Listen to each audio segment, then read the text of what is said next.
Good evening, and thank you for joining us this evening for our City Council meeting. We'll go ahead and get started. Wendy, could you please call the roll? Here. Here. Here. Here. Here. Here. Here. If you'd please stand for the Pledge of Allegiance, after which, if you'd remain standing for the invocation, which will be offered by Captain Ernie Evans, representing the Salvation Army. I pledge allegiance to the flag of the United States of America and to the republic for which it stands, one nation, under God, indivisible, with liberty and justice for all. Good afternoon. Let's pray. Dear Father, thank you for the opportunity to come today just to be here to serve our community, to see changes made that will help all of us and they'll see things through for season to season. Lord, I lay on the hearts of the men and women here at the council today that they just make wise decisions based on the best values of this community, Lord. Lord, we love you and we seek you. Amen. Amen. Thank you, Ernie. Captain, sorry. We'll move to agenda item number 3 is a consent agenda. The following business items may be approved by one motion and a vote. If any one member of the council so desires, any matter listed can be moved to a separate agenda item. A, minutes. Council may wish to waive the oral reading of the minutes and approve the minutes from the following meetings. Work sessions of June 8, 2023, and budget meeting of June 15, 2023. B, material claims. Council may wish to approve material claims for the period of September 1 through 15, 2023. C, treasurer's report. Council may wish to approve the treasurer's report for August 2023, showing cash and investments as of August 31, 2023. Council President Cheatham. Mr. Mayor, I move for approval of the consent agenda items A, B, and C as recommended in agenda item 3. Second. Thank you. We have a motion by Council President Cheatham and a second by Mangum. Wendy, could you please call the roll?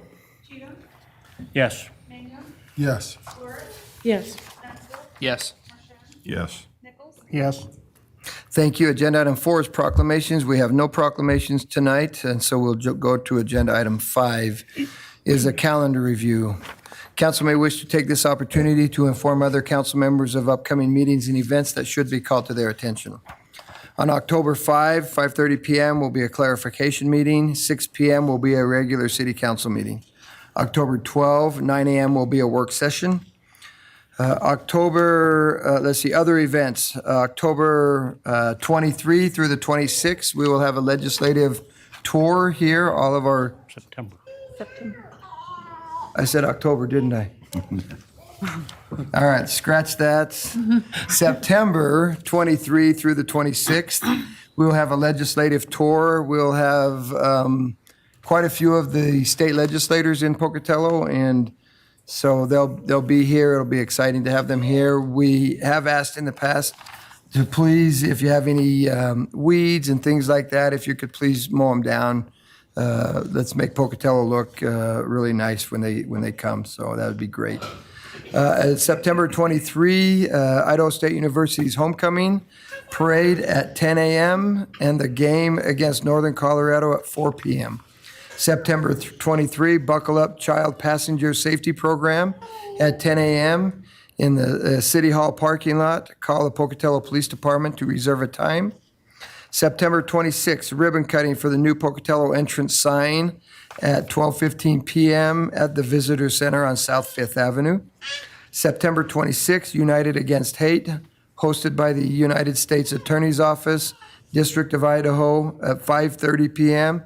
at the ISU Pond Student Union Building. September 27 is Pocatello Outdoor Recreation's Fall Creek Hiking Series at 8 a.m.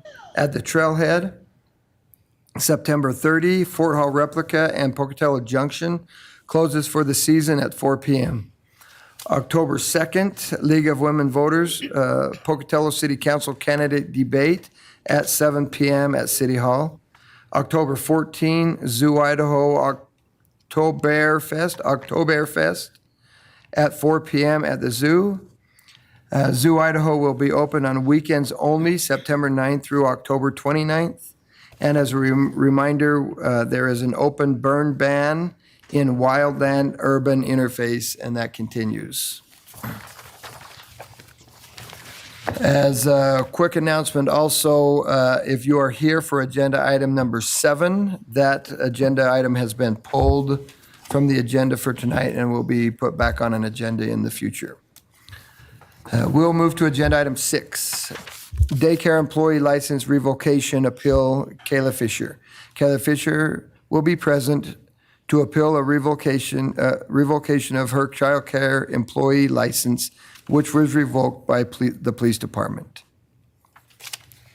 Kayla.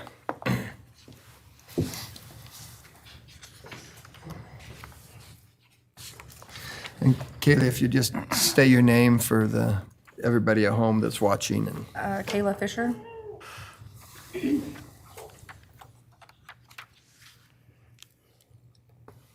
and then, I don't know what to do. if you're just, make an appeal to the council of why your license should not be revoked. I'm here to appeal my child care license that has been revoked. My notice of revocation states that my license was revoked pursuant to Pocatello Municipal Code 528210A6. I have a copy of that ordinance, and it states the examples of revocation. Would you like me to read this, or you have a copy available? I think we have a copy available. I do not fall under any of these examples. It also lists Pocatello Municipal Code 528190, reporting of abuse, abandonment, or neglect. I never witnessed any abuse, abandonment, or neglect, and that was not reported to the Pocatello Police Department in my time working at the daycare. I have not been found guilty of anything, and as far as getting my child care license back, this is what I've chosen to do as a career. I've worked at several daycares with never having anything said before. As my attorney has stated, I'm not allowed to say much more because of criminal proceedings. So as of right now, that is all I'm allowed to say. Council, do you have any questions for Kayla? I guess I do. Quickly, so there are pending legal charges, there are charges that you're waiting to There's go to not court? charges, there's citations. Okay, citations to go to court. You have a court date? Yes. Okay, thank you. Kayla, I have one question. You said while you were employed at this daycare, are you employed now at a different daycare? No, I am not. Okay. Okay, any other, Councilmember Nichols? So are you unable to answer questions? If it's pertaining to my criminal case, I am not allowed to speak about it. I am not allowed to say anything about what the citations were or what they are saying has been found guilty. All I'm allowed to say is that I am not guilty of those charges that they are saying they are giving me. Okay, thank you. Okay. Councilmember Mansfield. What was the window of your time of employment? I worked for Stepping Stones from April 7th of 2022 to June 1st of 2023. Thank you. Any other questions, council? Okay, thank you. Thank you. And you'll have an opportunity to come back up and if you want in a minute. Okay. Thank you. Staff.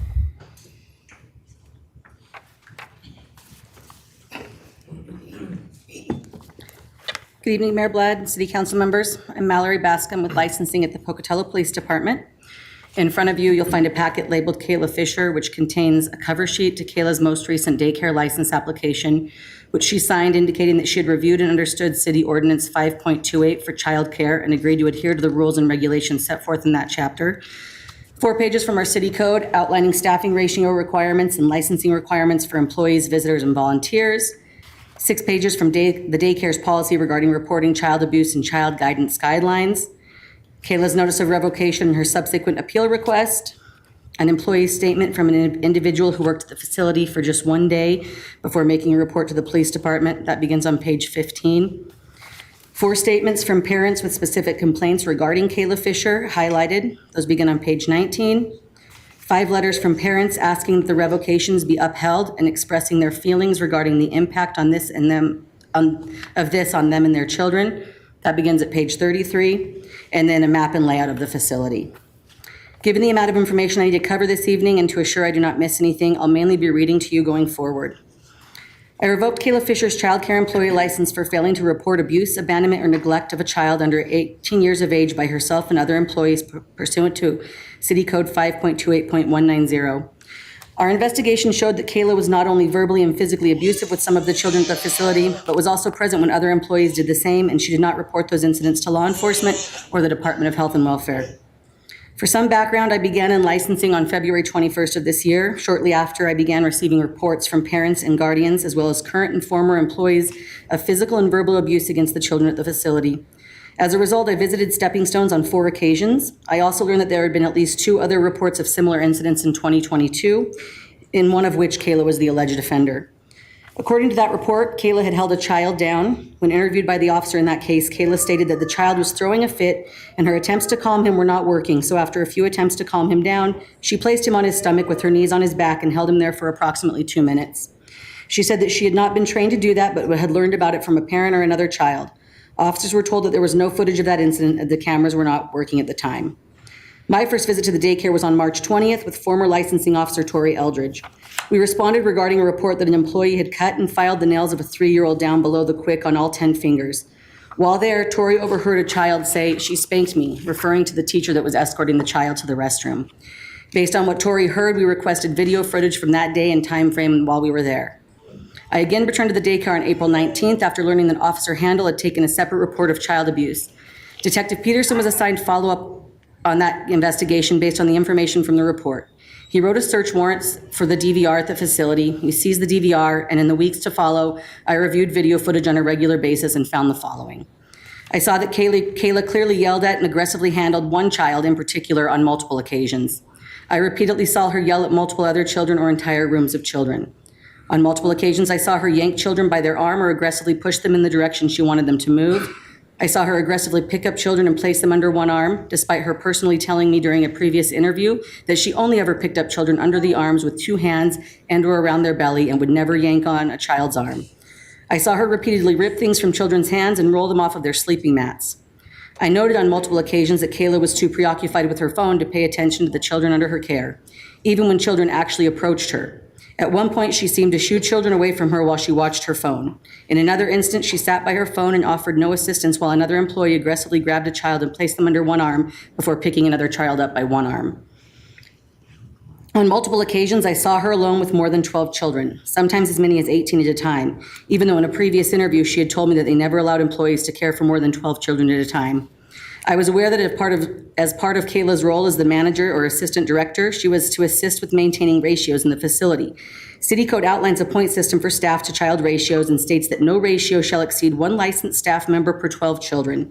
That's on pages 2 through 4 and 5 in your packet. On another occasion, Kayla was present while another staff member aggressively held onto a child's arm for upwards of 5 minutes. At one point, Kayla approached the child and it appeared that she slapped at his hand. She remained present while that staff member made the child walk outside barefoot across the gravel, which was clearly uncomfortable for him. Once that staff member released the child's arm, he proceeded to rub and hold his arm as though he was in pain, but no one ever checked on him. At another point, multiple children wrestled with one another while Kayla sat on her phone during nap time. During that time, one child jumped on another child who was under a mat. That same child then took the mat off of the child and got on top of him. That continued for approximately 90 seconds before Kayla finally walked over to the children, at which point she rolled the child off of the mat, scolded him, and aggressively moved him before returning to her phone. In one particular incident, for which I will be showing you footage, Kayla approached a child who was kneeling on a mat and proceeded to yell at them. She stood above the child and repeatedly pulled and placed the child face down on the sleeping mat. She then aggressively placed the child on their stomach, threw a blanket over them, and pinned them face down by placing her feet on either side of the blanket. The child, who was face down with their head covered by the blanket, then attempted to wiggle out of the bottom feet first. Another staff member was present but did nothing to stop it. Kayla sat and watched her phone while the child attempted to get out from under the blanket, and that continued for several minutes. It should be noted that all of the findings I've just mentioned to you are from over the course of just a few days of footage. The facility had 18 motion-activated cameras covering different rooms in the large facility. The map's on page 40. When we took the DVR, we received footage for approximately 18 working days covering all the rooms from the time the facility opened at 6 a.m. each morning until the staff left, which was typically between 8:30 to 9:30 p.m. At this time, we still have many days worth of footage to review. At this point, I'm going to play 3 videos. The first two of them are the aforementioned incidents where Kayla rolled one child off a mat and pinned another child down with a blanket, and the other is a video of her aggressively pulling a child off of a couch in the lobby area.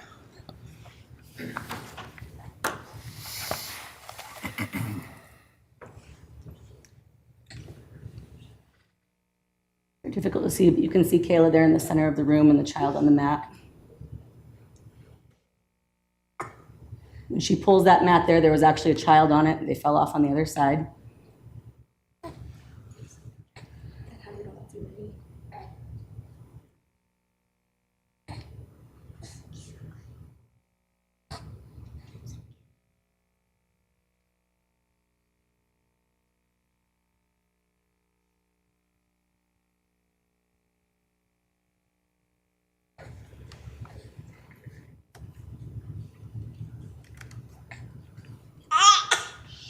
In this video, Kayla's over here on the right. There's a child on this mat in front of them. It's a little dark, so it's difficult to see. This goes on for a couple of minutes. The child's clearly upset about something. I know that's not you. I know that's not me.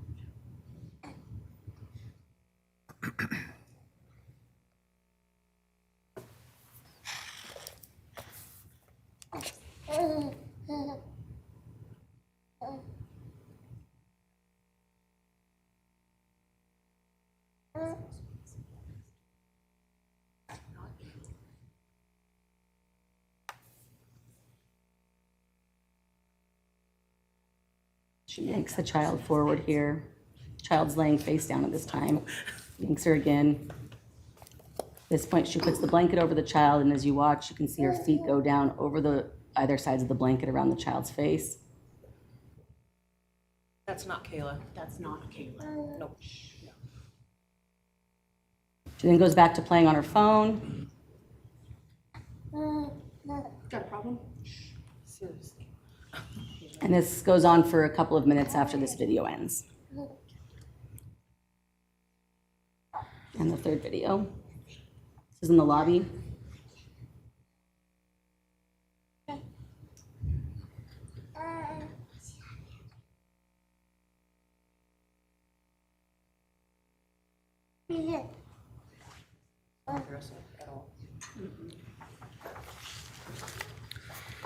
During my visits to the daycare and in reviewing footage from the facility, I found that the center was generally chaotic and seemed to lack structure for the children. I noticed the children and staff members were often yelling, and it was not uncommon for a staff member to yank or lift a child by one arm. I did not witness much guided play or interaction from the teachers. Rather, the children were allowed to have free reign of the room while staff visited with one another or played on their phones. I regularly saw children unattended in the hallway for extended periods of time. I saw children hit one another while staff members played on their phones. My last two visits to the facility were on May 10th and June 1st. Our final visit was made in response to a statement from an employee who had just started the facility the previous day. During that single shift, she reported witnessing numerous things that caused her concern for the children at the daycare. The following are quotes from that statement and include only the points when she mentioned Kayla Fisher, though there is a full copy of the statement starting on page 15 in your packet. Quote, "We continued walking down the hallway where I could see all the classrooms filled with kids and one teacher per room. I was escorted to the room where my training was supposed to begin. I was met by Kayla, the manager, and Jennifer, who had been there for 3 days and had not been trained yet, but was left alone with kids often and allowed to do potty breaks. We had 3-year-old and 4-year-olds in our room combined due to lack of staffing. We also had about 3 2-year-olds. And in all, we started out our room with 27 kids. By 10 a.m., we had 30, end quote. Quote, "As we were outside, multiple kids had to go to the restroom and were told to shut up and go away. They were yelled at to stop. I watched Kayla personally grab a child who is 3, name redacted, by his arm and drag him across the gravel and rocks and force him to sit down. She would not let him go and told me that he was a runner. Even when he said he was hurting, she still held his upper arm and wouldn't let him go. I listened to her threaten to call multiple kids' parents so they would come and beat their expletive. She also threatened an older child who was sent back to her because he was misbehaving and his teacher couldn't handle him. She was about to take him to the bathroom where the cameras don't reach. End quote. Quote, once the whole lunch scene was over, we went straight back to our classroom for a nap. This was about 11:30. Kayla set up all of their beds and had taken one child, name redacted, blanket and pillow away because she had been naughty earlier. Two children gravitated to me the most, and that was redacted and redacted. Redacted is very speech delayed and does not speak hardly at all. She insisted I held her or her hand always. She always came to me and asked me for things she needed. Redacted, amongst others, called me the nice teacher, and they all wanted me to hold them or play with them, end quote. Quote, by this time it was time for the second snack. During second snack again, instead of their own sippy cups, they were given actual cups of water, and those were spilled everywhere, and they were again scolded for this. While some kids were eating, others were running around and being naughty, and Kayla saw them, screamed at them multiple times to stop running or touching the toys that were in the totes. She then caught one child named Redacted, who was only 2, by the back of her hair and made her cry. The others were grabbed by their arms and carried in an upright position to their seats. Once everyone finished snack, we went back outside for the second time, missing bathroom and changing time again, even though multiple kids were complaining about needing to go. While outside, a group of 5-year-olds joined us, and the teacher from them noticed multiple kids in our group's diapers were so full they had leaked out and peed everywhere. We took all of the kids who had to be changed and used the restroom back inside and did their changing of diapers and let the rest use the bathroom and wash up.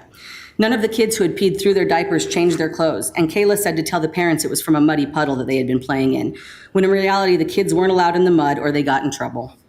I watched Kayla grab a young boy by his upper arm and yell in his face for doing something with the toys he wasn't supposed to do, and she said the words, "You're being a retard. Knock it off or I'll call your dad and he will come beat your expletive," end quote. Quote, we stayed outside until the parents came to get the children as they didn't have enough staff to keep the kids inside. When kids had to use the restroom, they were told to hold it or wait. They were ignored or shooed away. One little girl was eating rocks and was yelled at to the point that she broke down in tears, and I had said something to Kayla about how she was really upset. She then comforted the child by telling her she could still play, she just couldn't eat rocks because she could choke and die. She was also holding a 3-year-old by the arm in the air and was reminded by another employee that she already had her shoulder dislocated from something similar in the past and shouldn't be held like that, to which I grabbed the little girl and just held her, end quote. Quote, at this time we had 57 kids that we counted with 4 adults all outside at once around 6:30. Kayla took me inside to show me how to close down my room, which includes spraying everything besides the books with straight bleach, including the stuffed animals and baby dolls, toys and bins, and I was told to soak them till they look all wet and leave it. We did not wipe the bleach off as I was told to let it soak overnight, end quote. Quote, I personally watched Rita, Melanie, and Kayla put hands on children in a physically abusive way, verbally abuse multiple children throughout the day, and ignore the basic needs of a child. By the time I was off at 7:30, I could no longer keep myself from crying as I had previously done when I saw my son's face during snack and on my lunch. The amount of mistreatment in this place is disgusting and should not be allowed.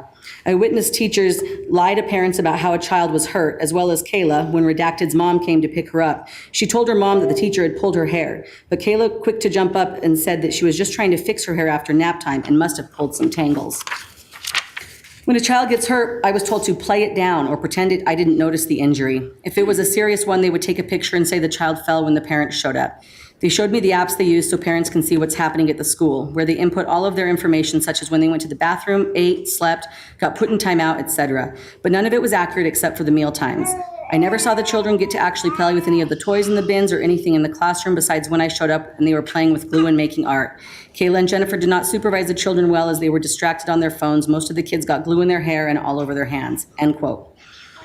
That individual statement and the aforementioned video footage allowed Detective Peterson to establish probable cause to cite multiple employees at the center. On our final visit to the facility, Detective Peterson cited Kayla with 2 counts of injury to a child, and I revoked her license for failure to report abuse.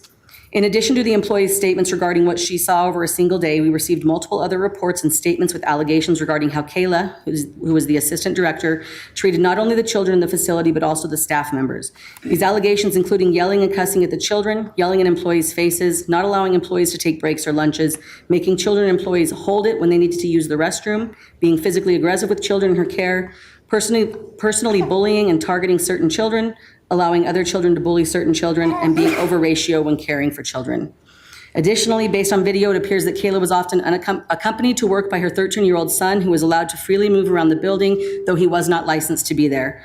According to city code, all persons 13 years of age or older who live on the premises or who are on the premises 12 hours or more a month, or who have unsupervised contact with the children where childcare is provided shall obtain a resident or visitor license.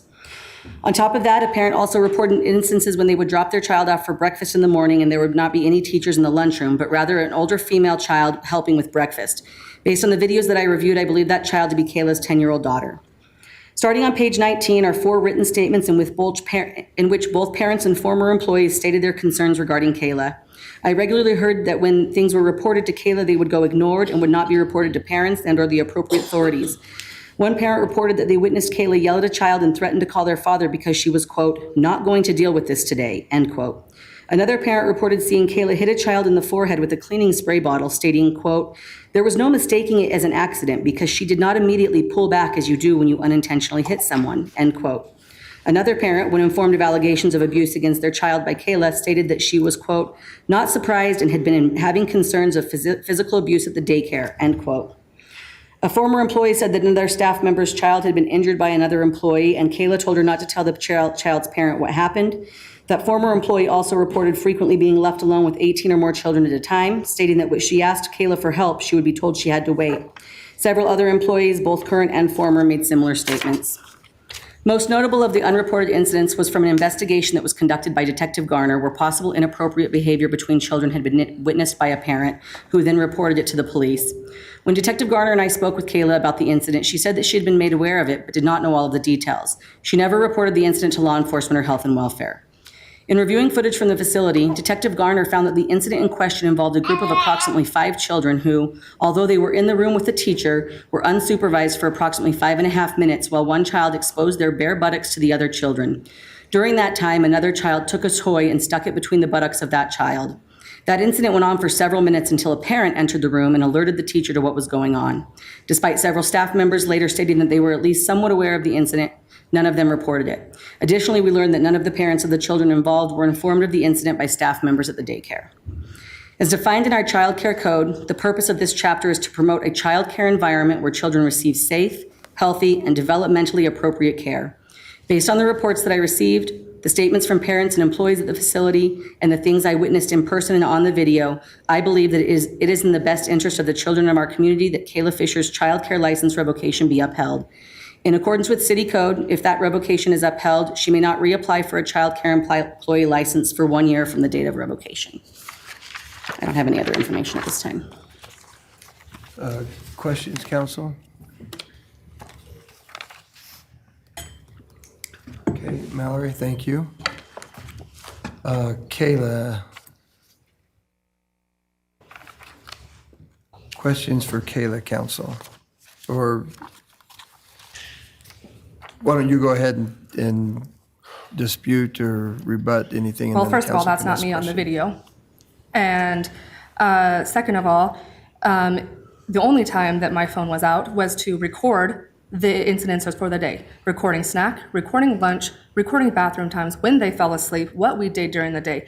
My schedule, when I filled in those classrooms, was I was gone from about 8 o'clock, 7:45, 8 o'clock to about 8:30, came back, checked on to see where I needed to be. If I needed to be in a classroom, I went to that classroom. When I came into that classroom, it was preschool time. I was the director of preschool. I set up preschool every single day for those teachers. I was in there if need be. Preschool went till 9:30. We went to the bathroom. We went to the snack at 10. We came back to the classroom. We did our large group activity for the day. We went outside at 11:30. Between 11 and 11:30, we were outside until about noon. At noon, we came back in, went to the bathroom, changed diapers, went in, had lunch. After lunch, we laid down beds. We went in, we laid down beds. We sat on the floor, pat their backs to sleep from the ones who needed it. After they got up, I was leaving at 2 o'clock for bus run, so I was not even there from 2 o'clock until 3:30. I was not even in the building. I was outside of the building.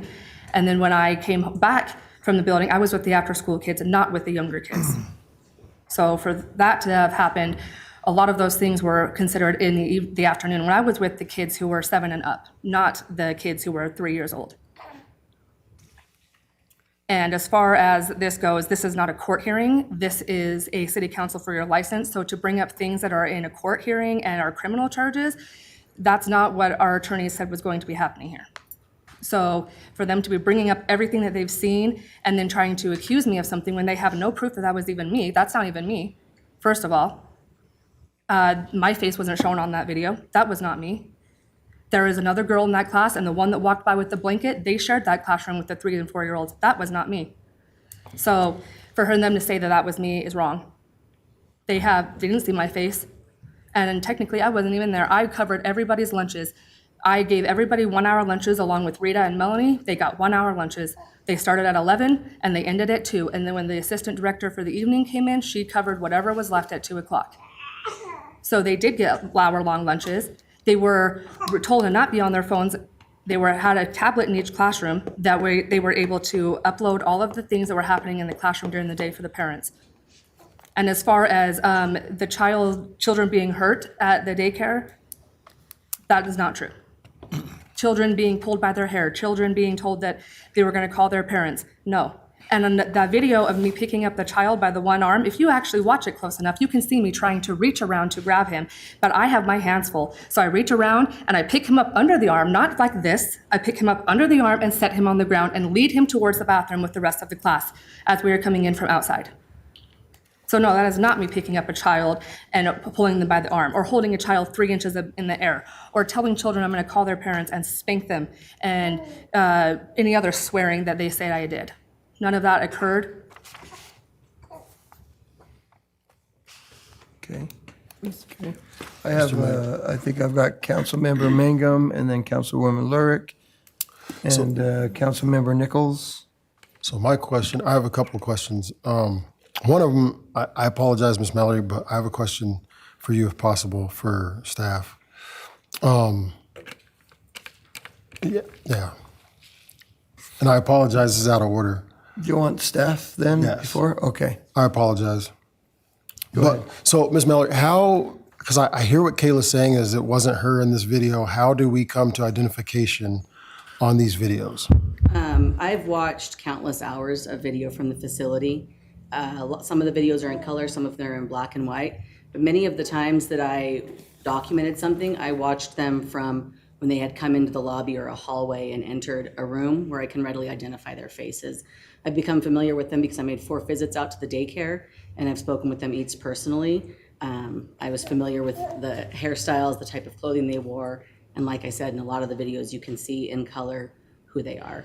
So you watch them from one area, move to another area, so you could readily identify who this person is as they move throughout the facility. Yes, I watched the video as a whole day, essentially, so I become familiar with who is there that day, and as I go on, as they go in from the halls to one room to the next, you can tell who it is. I would probably be able to identify all of the employees that work there during that time frame. Thank you. So now my other questions for you, Ms. Kayla. Thank you. As the assistant director, what is your scope of work? What specifically do you do? I do morning bus runs. Any child that is there for school to be taken to, I take them with me. I take them on a bus or a van, take them to school, drop them off. When I come back, I check in with Melanie to see where I need to be, if there's any teachers that have called in sick.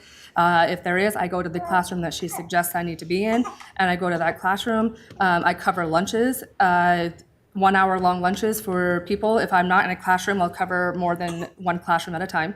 I'll cover a 3-year-old classroom for an hour, each teacher in that classroom, and then I'll move on to another classroom where I have enough time where I can start at 11 and be done by 2 for bus run.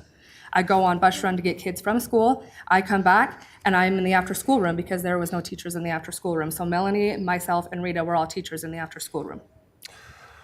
Okay, so you're covering, so the ratio is 1 to 12. Yes. And if you're covering multiple rooms, does that suggest that you're lower? I only send one person at a time. So there should be a lead teacher and an assistant teacher in the classroom, and I only send one teacher at a time. I fill in that spot. So if there's more than 12 and I send the lead teacher and the 3s to lunch, I am in there with the assistant teacher. And it's like that in every classroom. If there's a classroom where it's just one teacher, then they are within ratio. The day that they are saying we had 57 kids, we did not. We actually didn't even have 2-year-olds in that classroom that day. And I was in there and was training 2 gals, and one of the gals that was in there made a statement on my behalf saying that none of that happened. And actually the 3 times that she's made this statement, every time has changed. Not any of those statements have been the same. And there hasn't been 57 children. We are allowed to have 24 children to 2 staff. There was 3 teachers, which means we could have had, 36 children? And we did not even have that because we could not fit 36 children in a classroom that size and be able to walk around in there. There may have been 20, but there was not enough for there to be 3 teachers, only enough for 2. Okay, so my last question is, what is the procedure for disciplinary action for children? We have in here, there was a lot of disciplinary action that happened, kids being yanked, slapped, somebody hit with a spray bottle, allegedly. What is the proper procedure for discipline? Based on the Idaho Stars trainings that I do, I have over 300 hours of Idaho Stars trainings. For most of those trainings they show you to be down on eye level with the children. You are to be down on eye level, speaking with them. It may look like we're screaming, but we're down on eye level, face to face with them, talking with them. It tells you not to exclude the children because it's not preferred to exclude children from the classroom or from any setting. But if you do have to remove a child, you are to remove a child and sit with them while the other teacher runs the classroom.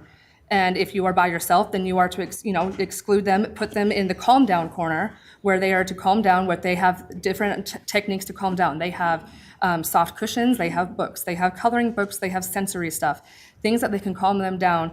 And then we readdress it in a few minutes depending on the age. So for 3-year-olds, it's 3 minutes. If they have calmed down after 3 minutes, we readdress it and bring them back in. If they continue, then we'll do the same thing. That is what the calm down corner is for. That is what Idaho Stars training says, is to put them in a calm down corner, give them a few minutes to regroup themselves, and then continue. And if it continues, then we call in upper management. If it continues, we call parents. Thank you. Okay, thank you. Councilwoman Lurick.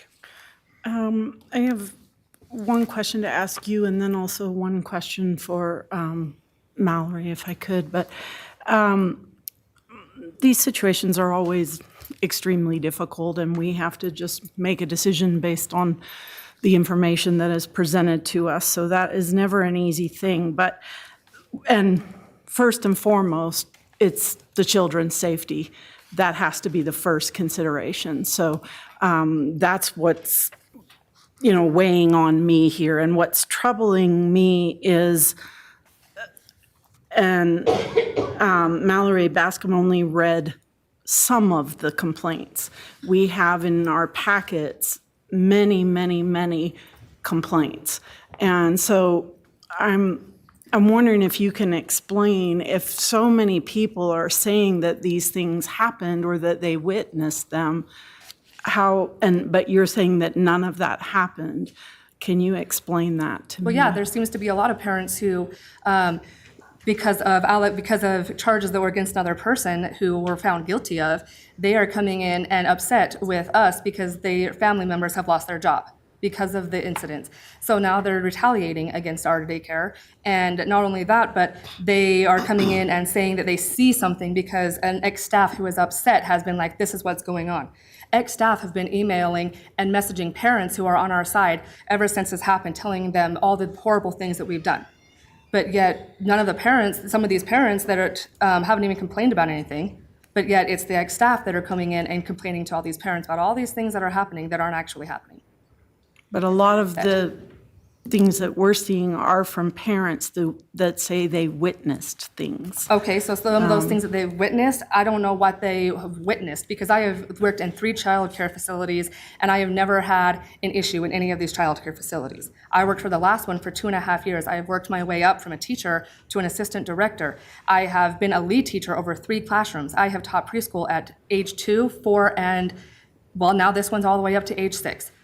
So I have taught preschool, I have worked in 3 child care settings, I have had parents message me and tell me how much their children miss me. I have parents drop their kids off and say they won't even go into the classroom until they know that I am there.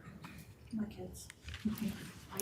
And Mallory, the statement from Ms. Fisher about the hours that she's in the facility, and that some of the complaints are for times that she was not there. And I was wondering if you could address that. Sure. I'm not sure what their schedules were on a day-to-day basis. Like I said, I just watched the video for the full day. I do believe that some of the videos were during spring break last year, as they were from the week of March 27th up through a portion of April. So I'm fairly certain that the first few days that we have are from spring break. I'm not entirely certain of that, but I don't know what their hours are. All I know is what I see as I'm watching the videos. And I can say that I see Kayla there regularly. I do know that she goes on bus runs because I see her leave with kids and come back with kids. But again, like I said before, I've been in touch with these people personally on 4 occasions, and I've watched countless hours of video where I can track them through the room. And I you're feel confident- identifying that it's her. Yes, I feel Yeah. confident that those videos are of her. Okay. That's all I have for right now. Okay, Councilmember Nichols?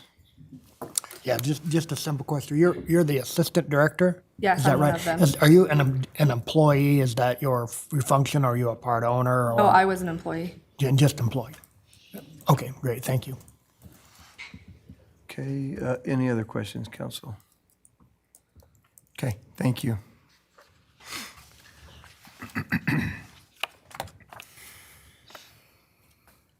Council?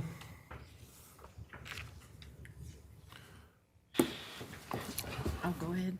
Okay.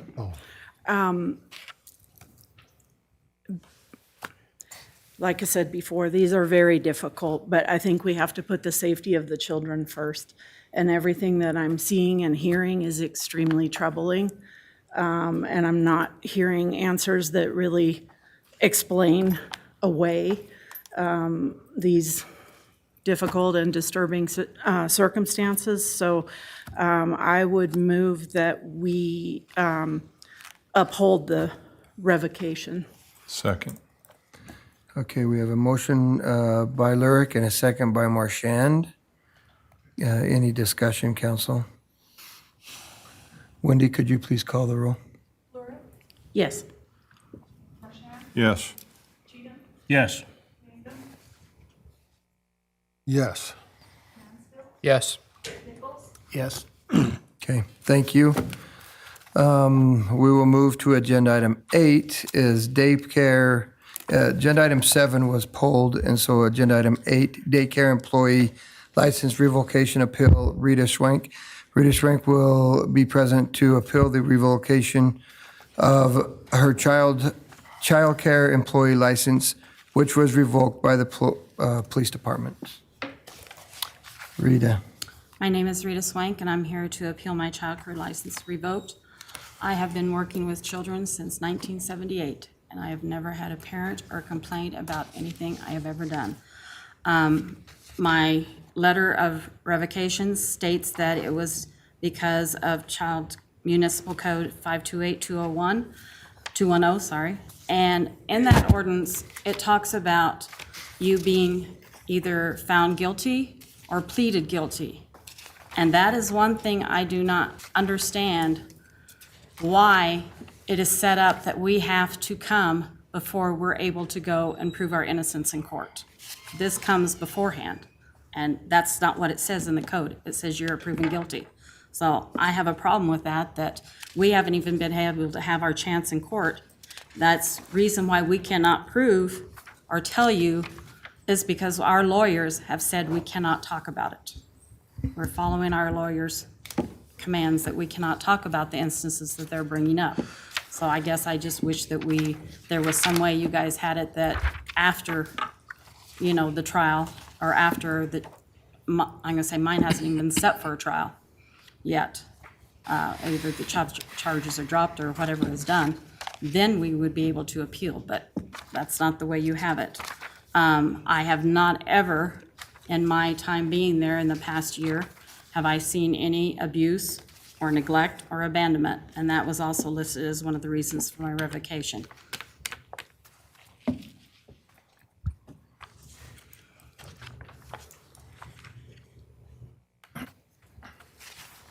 That's all I have. Okay, Councilmember Marchand and then Councilwoman Lurick. I think this is more for legal for clarification. Yeah. It's my understanding that the revocation is done by licensing. Okay, she doesn't have. That's what starts part of this. Law enforcement does an investigation and they charge you. It's two separate things. They're not the same. That's why you're here. But that all is being You're here, brought you're in. here for the revocation of your license for what they saw. As far as the criminal charges, that's a whole separate thing. That's the law enforcement end of it. So really, all we're looking at is the reasons for the revocation, not your charges. But those charges aren't because of parents' complaints or what? Any of I don't that? know, I haven't seen a police investigation, I haven't looked into it. The information I'm getting is from licensing, and they're the ones that watch over this, right? Okay. So it's kind of two separate things. I just want you to understand that. I understand the reason, but I still, Okay, Kinda I get it. in a community that is hurting for childcare, it's caused a real burden. As you can see, we have a lot of support here from parents. And And also, you take as a council, as Councilwoman Lyric said, it's, for us, it's the children, right? That's our most valuable resource, and that's why we're here. why we do what we do, Okay. because we feel the same way. So I might just add also, the council is getting the information right here in front of you tonight. They don't have this information before tonight. And so I think that's an important thing to mention. Councilwoman Lyric, Yes, you had a question? yeah. You were looking like you were asking who I was. No, I was. No, sorry. I was kind of going to clarify the same thing that Councilmember Marchand did. I was going to ask our attorney, because my understanding is that any charges that you're facing or a court date is something completely separate than what we're They are considering here separate, but they tonight. intertwine because we can't answer to what she is saying. But this revocation is not about those charges. It is about other complaints that have been made relating to your license. So I'm asking, am I sort of correct in my understanding that what we're considering now is unrelated to any charges in court? I was just going to have our counsel explain why, because the question's been asked twice. Yeah. So we need to probably explain why we're in the position we're in right now. And I'll do my best. So what it comes down to is there might be some information that's in the criminal side of things, which we aren't before the council today, that overlaps with what the council is considering today. But that's irrelevant to tonight's hearing. Tonight's hearing is based on the notice of revocation, which in this packet is on page 12, starts on page 12. And the notice of revocation it cites to Pocatello Municipal Code 528-210A6, which is specifically violations of any subsections of this chapter. And then it quotes the subsection which Ms. Swank is being accused of violating, which is 5.28.190, reporting of abuse, abandonment, or neglect. And you can see there that there's a requirement that they report that abuse to the police department or to the Department of Health and Welfare, and that's under Idaho code as well. So that's what's before you. Whether she's been adjudicated in her criminal case, whether she's been found guilty of or pled guilty to, is not relevant, is not before you tonight. So tonight is tonight's hearing is based on why she was revoked, which is contained in this letter. The next section that is mentioned in the letter is simply the procedure for challenging that. How she receives the revocation, how she can challenge the revocation, and that's what led us to tonight's hearing. So I don't know how else to explain that other than to say, certainly it's been mentioned in this case that there are criminal charges pending, but that's irrelevant to what's before the council tonight. okay, counsel? Councilman Nichols? So, according to the revocation letter, they state that it's being revoked for violation of 5.28.190, reporting of abuse, abandonment, et cetera.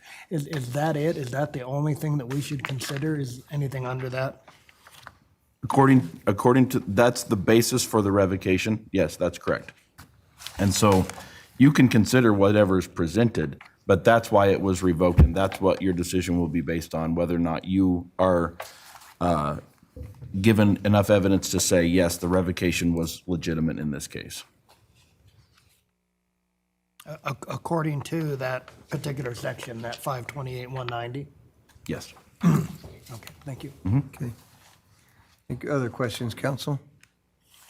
Okay. Thank you. Mallory?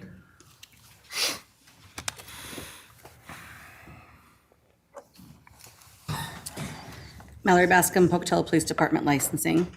You also have another packet in front of you labeled Rita Swank, which contains the cover sheet she signed on her most recent daycare license application, indicating that she had reviewed and understood City Ordinance 5.28 for childcare and agreed to adhere to the rules and regulations.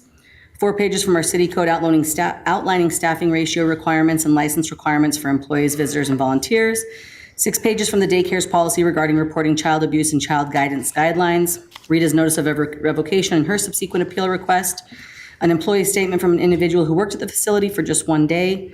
5 letters from parents asking that the revocation be upheld and expressing their feelings regarding the impact on them and their children, and a map of the facility. Again, I'll be reading to you so that I don't miss anything. I revoked Rita Swank's child care employee license for failing to report abuse, abandonment, or neglect of a child under 18 years of age by herself and other employees pursuant to city code. Our investigation showed that Rita was not only verbally and physically aggressive with some of the children at the facility, but was also present when other employees did the same, and she never reported those incidents to law enforcement or the Department of Health and Welfare. I want to start by giving my background again. I started in licensing on February 21st of this year. Shortly after, I began receiving reports from parents and guardians, as well as current and former employees, of physical and verbal abuse against the children at the facility. As a result, I visited Stepping Stones on 4 different occasions and learned that there had been at least two other similar incidents in 2022. My first visit to the daycare was on March 20th with former licensing officer Tori Eldridge regarding a report that an employee had cut and filed the nails of a 3-year-old down below the quick on all 10 fingers. While there, Tori overheard a child say, "She spanked me," referring to the teacher who was in the process of escorting the child to the restroom. Based on that, we requested video footage from the day and time frame that we were there. I again returned to the daycare on April 19th after learning that Officer Handel had taken a separate report of child abuse at Stepping Stones.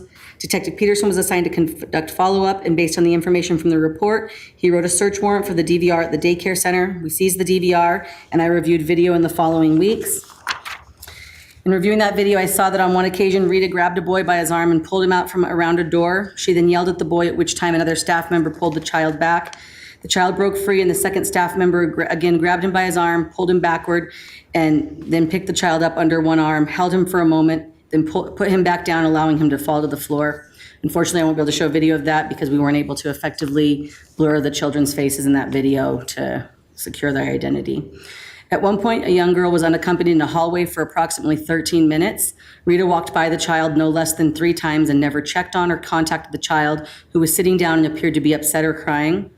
On multiple occasions, I saw Rita struggle with children before aggressively picking them up around the rib cage or carrying them by their biceps, often allowing them to drag on the ground until they fell to the floor. I witnessed a boy alone in the 5's room lying under a table. Rita entered, spoke with the boy for some time before pushing the table away, lifting the boy and carrying him by his arms from behind. The boy then dropped to the floor, visibly upset, at which point she simply left him alone in the room. Rita grabbed a child near the neck and shoulder area. He attempted to pull away multiple times, and when she walked him to the table, still holding on to him, causing him to fall to the floor. Moments later, she grabbed the same child by their jacket, causing him to fall, where she left him lying on the floor. On one specific occasion, I witnessed Rita take approximately 18 children out to the playground by herself, clearly out of ratio. City code states that no ratio shall exceed 1 licensed staff member per 12 children. And I want to clarify that in that code that you have in front of you, it also discusses a point system. So while the max is 12 children, that's for children if they're 5 or older. Kids that are 0 and up go from 2 points to 1.5 point to 1 point and then to 0.5 points as it moves up, but they can never have more than 12. So even if they have all kids 5 or older or 3 or older, they cannot have more than 12, even though each of those kids 5 or older are only worth 0.5 point. And that's outlined in that code. On multiple occasions, Rita was accompanied into the building by an adult male believed to be her spouse. The male was allowed to enter and exit the facility freely while he was there. He often walked around the facility unattended despite the fact that he was not licensed to be there. City code states that all persons 13 years of age or older who live on the premises or who are on the premises 12 hours or more a month, or who have unsupervised contact with the children where child care is provided, shall obtain a resident visitor license. I'm going to play you 2 quick videos, and while these aren't nearly as jarring as the others, I think it just shows the propensity to grab the children by the arms at the daycare that we saw regularly. So this is where you can see the boy over here. He's under the table.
As mentioned before, during my visits to the daycare and in reviewing footage from the facility, I found that the center was generally chaotic and seemed to lack structure.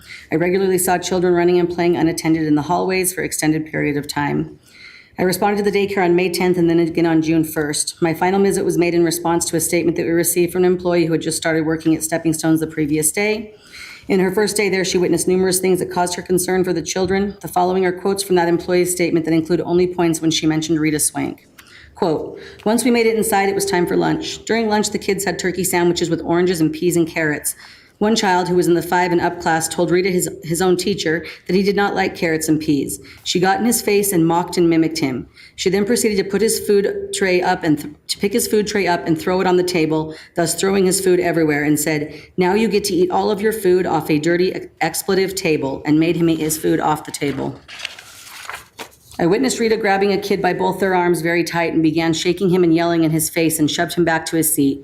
The kids in my section were all still hungry and wanted more sandwiches, and it was to the point where they were getting up and stealing them off the carts and other kids' plates.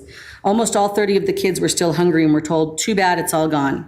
Milk was dumped all over and in most of the kids' trays at lunch, and they were not offered a new tray or different food," end quote. Quote, "I listened to Rita call numerous kids names like stupid and cuss at the children. She told one child who refused to go into the playground that he better start walking or get hit by a car since he didn't want to listen. He said he would rather get hit by a car than go in there with her, and she replied, 'I hope you do,' end quote. Quote, I personally watched Rita, Melanie, and Kayla put hands on children in a physically abusive way, verbally abuse multiple children throughout the day, and ignore the basic needs of a child. By the time I was off at 7:30, I could no longer keep myself from crying as I had previously done when I saw my son's face during the first snack and on lunch. The amount of mistreatment in this place is disgusting and should not be allowed. I witnessed teachers such as Rita lie to parents about how a child was hurt, as well as Kayla when Redacted's mom came to pick her up. She told her mom the teacher pulled her hair, but Kayla was quick to jump up and say she was trying to fix her hair after nap time and must have pulled some tangles, end quote. On our final visit to the facility, Detective Peterson cited Rita with 1 count of injury to a child, and I revoked her license for failure to report abuse. As defined in our child care code, the purpose of this chapter is to promote a child care environment where children receive safe, healthy, and developmentally appropriate care. Based on the reports that I received, the statements from parents and employees, and the things I witnessed in person and on video, I believe that it is in the best interest of the children of our community that Rita Swank's child care license revocation be upheld. In accordance with City Code, if the revocation is upheld, Rita may not reapply for a child care employee license for 1 year from the date of revocation. Thank you. Any questions? Councilmember Nichols? So you mentioned there was, the police had issued 1 count of injury to a child. Can you tell us specifically what she did to get that charge? I believe that charge was issued for the statement where it stated that she threw the child's food on the table and made him eat off of it, telling him that now he gets to eat off a dirty expletive table. Okay, thank you. Any other questions for Mallory? Yes, Member Mangum. You had stated that there were other video clips, but you weren't able to blur out the children's faces. How many other videos, estimate, how many videos were there of Rita? Unfortunately, we still have quite a bit of footage to review. We received 18 working days worth of footage, and I've been able to review maybe 4.5 or 5 of those days in their entirety. And I would say there's definitely fewer videos of Rita. I can think of at least 2 others, one being the incident in the lobby where she pulled the child from behind the door, and then another employee aggressively handled him, and she did not report that incident. So another question, in your investigation, have you, because we've witnessed or we've heard how incidences have not been reported. Are there occasions where incidences have been reported? One incident was reported to us by the daycare provider, and was what stemmed my first visit to the daycare on March 20th. A teacher had cut and filed a 3-year-old child's nail down below the quick on all 10 fingers, and many of them were bleeding and raw. And his grandparents reported that to the daycare provider, and she reported it to the police department as she was supposed to. So so there's that one. Now within, let's say 6 to 12 month time frame, how many reports have been issued? A lot of them came in as separate statements and were put under the same report for the police department. But I've received statements from, I believe I'm sorry, 1 second here. I've received written statements from 7 parents and former employees about things that they witnessed or concerns they had. I received the report about the child's fingernails being cut. We received a second report about possible abuse, which was taken by Officer Handel. That second incident was reported by a parent, not by the daycare. Then the report of the possible sexual abuse between children at the daycare, which was not reported by anyone at the facility, but rather a parent. And then, like I said, the statements from the different parents and employees. Thank you. Any other questions? Councilmember Nichols? So some of the reports, like the filing down of the fingernails, those are not relative to Ms. Swank, is that correct? Swank was not involved. Those were the reasons for why I went to the facility on those days. Right. As far as I'm aware, she was not aware of that incident or involved in that incident, no. So I noticed there's some overlap and discussion about a chaotic nature in the fingernails. Those don't necessarily, or don't apply. No, to the her, chaotic is that nature, correct? I would say, applies to the daycare in The general. daycare itself. So could you maybe fine tune down a little bit specifically what maybe you saw on the tapes that Ms. Swank did that would warrant revocation? Yeah, it's like I went over on the things I saw in the video, her grabbing the child aggressively by his arm, ignoring a girl that was unaccompanied in the hall for upwards of 13 minutes, grabbing children by their jacket and yanking them, and then taking the children out to the playground, having 18 of them with her at a time, being out of ratio, and then additionally being in violation of the code by allowing her spouse to be there unlicensed on a regular basis. Okay, got it. Thank you. Okay, Councilmember Mangum? As a follow-up to his first question, so part of this for the revocation here is the lack of reporting these other incidences also, correct? Right. Okay. Okay, other questions? Okay, thank you. Ms. Swank?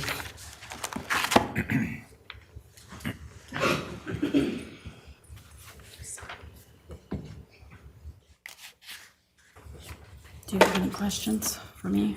Questions for Ms. Swank, or would you like to dispute any? As far of seeing anybody being aggressively handled, I guess it comes down to your opinion of aggressive for what she's saying of the child. I haven't seen the video. I don't know what she is talking about, where the child was behind the door. Against probably my lawyer's advice, but the child you saw in the lunchroom was a child that runs around, hits and hurts other kids. And I was trying to stop the child from hurting himself and others. That's why I was reaching out for his coat to stop him.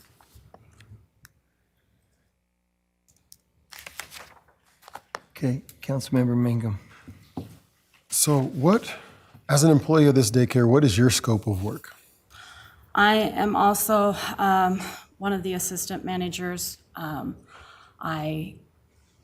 going to say have a lot of the same jobs as Kayla does as far as bus runs, handling classes, but we also, I'm going to say, if there's a classroom that needs help there, but I also was in charge of all of the food program of the daycare, so I spent a lot of time doing that. So, same question that I'd asked Kayla about discipline. What is the procedure, you personally, what is the procedure for disciplinary action? Because I wasn't a lot of time, the procedure is how we stated it. I'm going to say it is in our policy. I'm going to say is that we are not to, we can't put a child in timeout, so we use the calming corner, because we just say when you're ready to come out, I'm going to say, or a certain amount of time, I'll say, are you ready to come and join us? If they have hurt another child, we usually involve taking them to the office. And I'm going to say, and that's a lot of the times where I was involved, is them brought up to the office.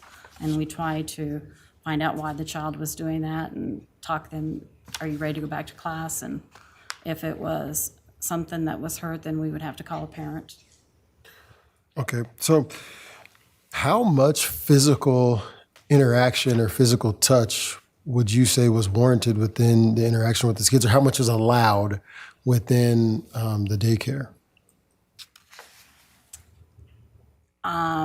Physical touch, Well, just, Well, what I mean is, we're picking kids up. I have kids of my own, and I've had to direct them and guide them and whatnot, and, appropriate touch. So how much physical touch in that regard was appropriate within the daycare facility? Because some of the reports that are being shown, or the statements, in my mind, it exceeds what would be the appropriate amount of physical touch within, especially when you're watching someone else's children. You know what I mean? If that question makes sense now. I'm going to say are not allowed to discipline a child with any type of, hitting or anything like that. We are to try to redirect always a child in a different area. If a child is going to hurt themselves or someone, yes, we try to intercede and pick the child up, or, try to, if they like the one that you saw under the table. I had a teacher come to me. I wasn't in that classroom. I was as administrative duties right there. Come to me and ask me. She had all of her class lined up out in the hallway, ready to go to lunch. She cannot leave that child in the classroom alone. So we were trying to talk him out of coming out of underneath the table and coming and joining the class. And so then I tried to get him up, and he first started walking. Then when he fell, I'm not going to drag him or anything like that. So no, we do not do anything that would physically harm a child. So I have another question. So you said that redirecting children or picking them up to stop them from harming themselves or harming others, is there a specific training that you had taken part in to teach you how appropriate tactics for how to handle a child or maneuver? All are required with training through our Idaho Stars, and then we just continue on our own. There's trainings on challenging behaviors, on just on and on. So yes, the Idaho Stars RISE program has many, many, many hours of trainings on those very issues. Councilmember Mansfield. Returning to the incident of the child who's under the table, it appears that you leave the room after the video. Is that the case? No, because the camera cannot show the door where the camera is, and we were still standing right there in the door where we could see him. I would say the door is here, the camera is facing out to where he is right here. We are standing here, trying to figure out how we're gonna get him to come to the classroom, come out to the rest of them. And he finally, I'm sure it doesn't, I'm gonna say if they continued on there, they would show he got up and came out and joined the rest of his class. The second, you talked about the child in the lunchroom who's known to hit other kids. Did you report that to the owner? Oh, it was known. We've had many, many conversations with his family. Can I have a question of staff? Sure. Mallory?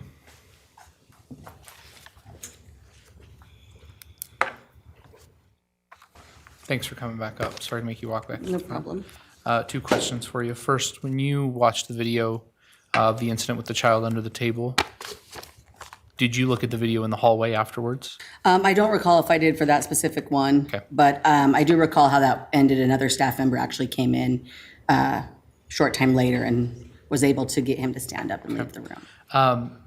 I read over the guidance policy, or the child, let's see, the guidance policy, and I don't remember where I was looking, that talks about how they will meet with, so here it is, it's on page 9 of this document. If the behavior persists, and this relates to stepping stones, this is stepping stones policies, is that correct? Correct. So it says if the behavior persists and cannot be resolved to the satisfaction of the center and the parents, it may be determined by the owner and staff the program does not meet the child's needs.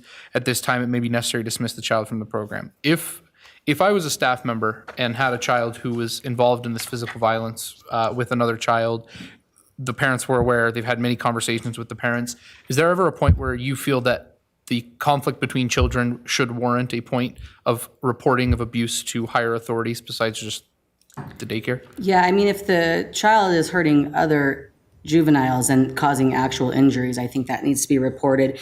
And I know that there was a lot of incidents with the specific child in question in the lunchroom, and he seemed to be problematic at the daycare. But there were various incidents that I saw, multiple videos where he is being yanked by the arm, grabbed by the arm, clearly yelled at, not necessarily by Rita, but it was an ongoing issue that I saw with that child. Okay, thank you. Any other questions for either? Thank you.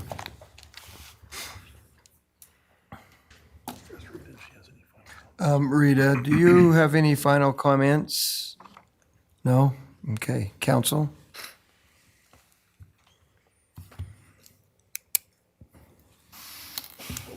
Mayor, I'll Councilmember make Marchand? the motion that we uphold the daycare employee license revocation of Rita Swank as outlined in agenda item number 8. Second. Okay, we have a motion by Marchand and a second by Cheatham. Council, any other before we vote? Okay, Wendy, could you please call the roll? Yes. Yes. Yes.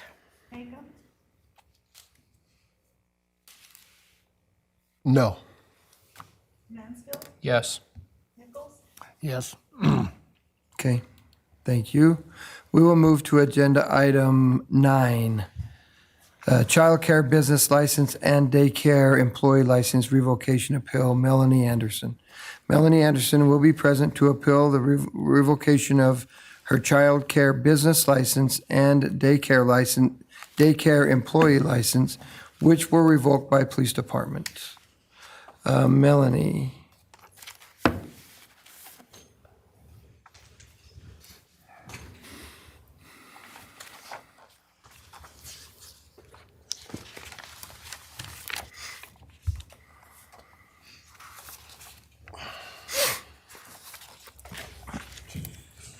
Yes, good evening. My name is Melanie Anderson. Good evening. Yes, I am the owner of Stepping Stones Preschool and Child Care Center, and I am appealing the revocation of my license and would like to present to you how Stepping Stones Preschool and Child Care Center and myself have either remedied the requirements for licensure or do not meet any of the disqualifications. The first item I would like to address is staffing. The Child Care Center is currently closed, and upon reopening, each room will have 3 teachers with a maximum ratio of 12 points per licensed staff member. I will be conducting a very thorough hiring process. Each prospective new hire will be interviewed by a team of directors and teachers to be able to get valuable feedback and input on each potential candidate. If we are in agreement that the candidate would be a good fit for the center and they have passed a background check, the new hire will be on a 30-day probationary period, during which time either party can end employment for any reason, especially if policies are not being followed and their initial trainings have not been completed. Each new hire will be required to sign an agreement to implement the facility's discipline and guidance policies, explicitly stating the consequence for staff who do not follow the discipline and guidance policies prior to hiring, as well as an agreement to conduct themselves according to the NAEYC Code of Ethical Conduct. After we have completed the initial hiring process and each room is fully staffed, I will continue to seek new staff in the event that a staff member's employment is terminated either voluntarily or by management. Since every room will be fully staffed, the assistants and I will be able to be on site to make sure that policies are being followed and consequences are followed through if they are not. We will also be available to ensure proper training is being executed in each classroom. I will not be working in a classroom or filling in so that I can be available to help the staff with any problems, questions, or assistance that they are needing. If a staff member is needed to fill in for a staff member that is absent, that will be filled by another staff member or assistant director and not myself. By not filling in the classrooms, I will be available to assist staff with training, using materials and curriculum to effectively guide their classrooms, and instructing them in areas that need improvement. And I will also be able to observe the staff daily to ensure that policies and procedures are being followed and consequences are being followed through for those who are not. And I know that it also talked about facility requirements, and I'm not exactly sure what she found for the facility requirements of things not being according to code. I do know what the facility requirements are to be able to pass the child care health and safety inspection, and did pass my last health and safety inspection. I did mention that cleaners were, I think it mentioned that cleaners were within reach of children.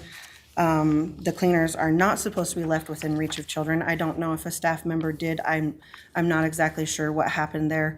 They all are supposed to be up high or out of the reach of children. And then it said something else about the bathrooms and the kitchen and stuff, and I'm not sure what was found there. But I do know what the requirements are for those particular areas and all the areas in the daycare. Like I said, I don't know. I wasn't given specifics on what was found, but the center has passed health inspections in the past, and I do know what the requirements are for the health and safety inspection.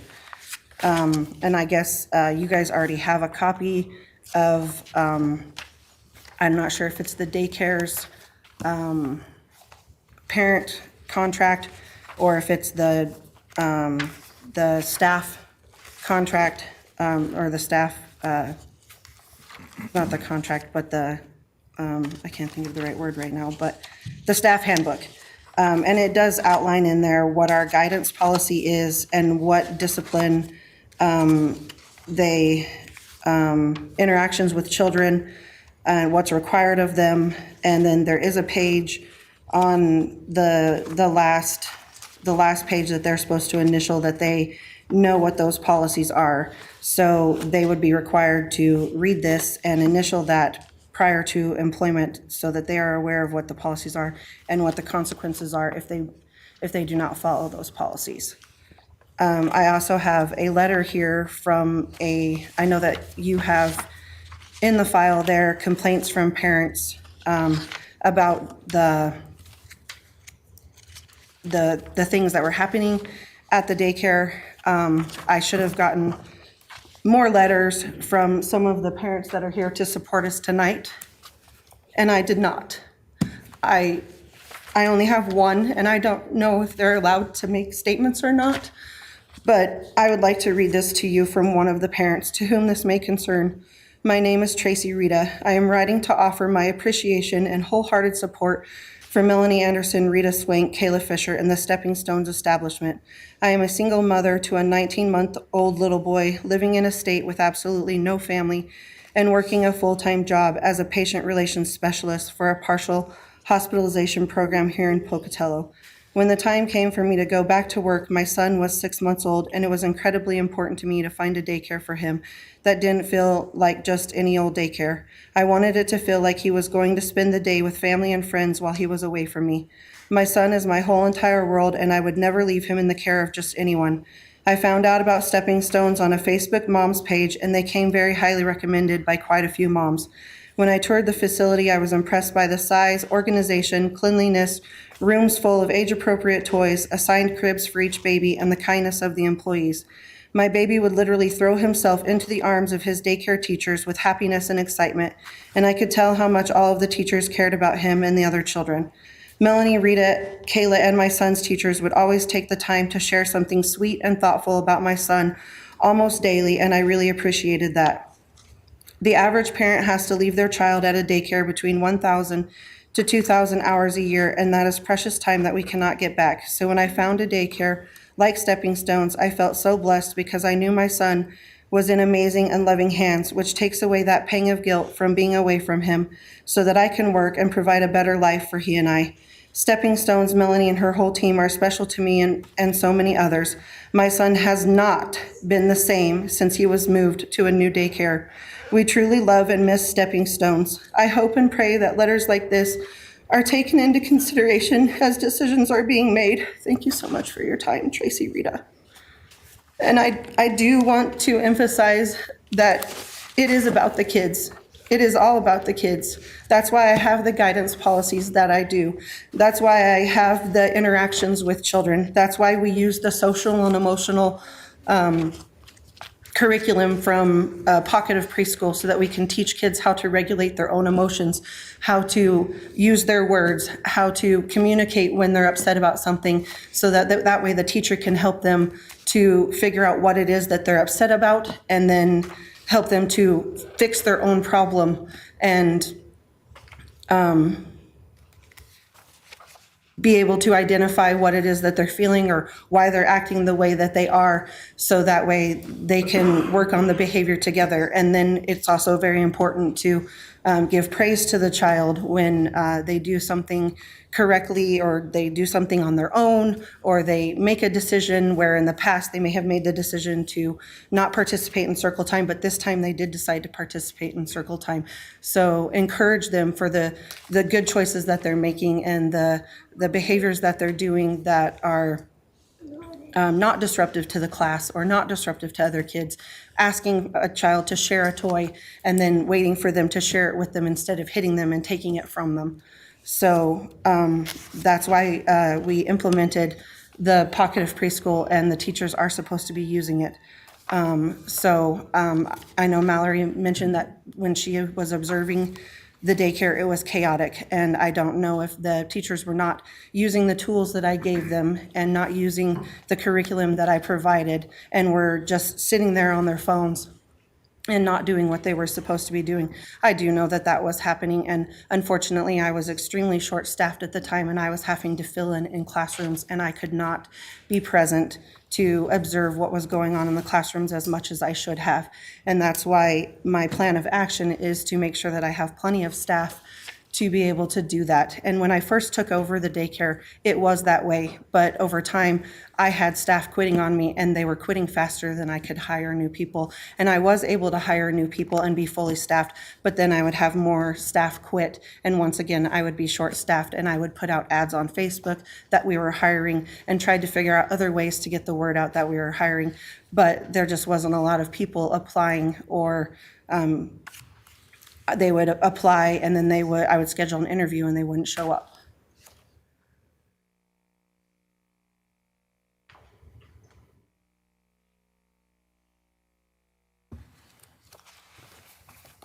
Councilmember Marchand, and then Councilwoman Lurick. I have a couple of questions for you. Number one, video. Do you review the video? Do you ever just sit down and watch a day or 2 or 3 days of video to see? I understand you're busy, right? And the short staffing is worldwide for everybody, unfortunately. But do you ever just sit down and look at video to address issues or see if you can make things better? I did not on a weekly basis or anything like that. I did review video, especially if there was a concern that was brought to my attention. That is actually how I reported the incident that I did report, because it was brought to my attention.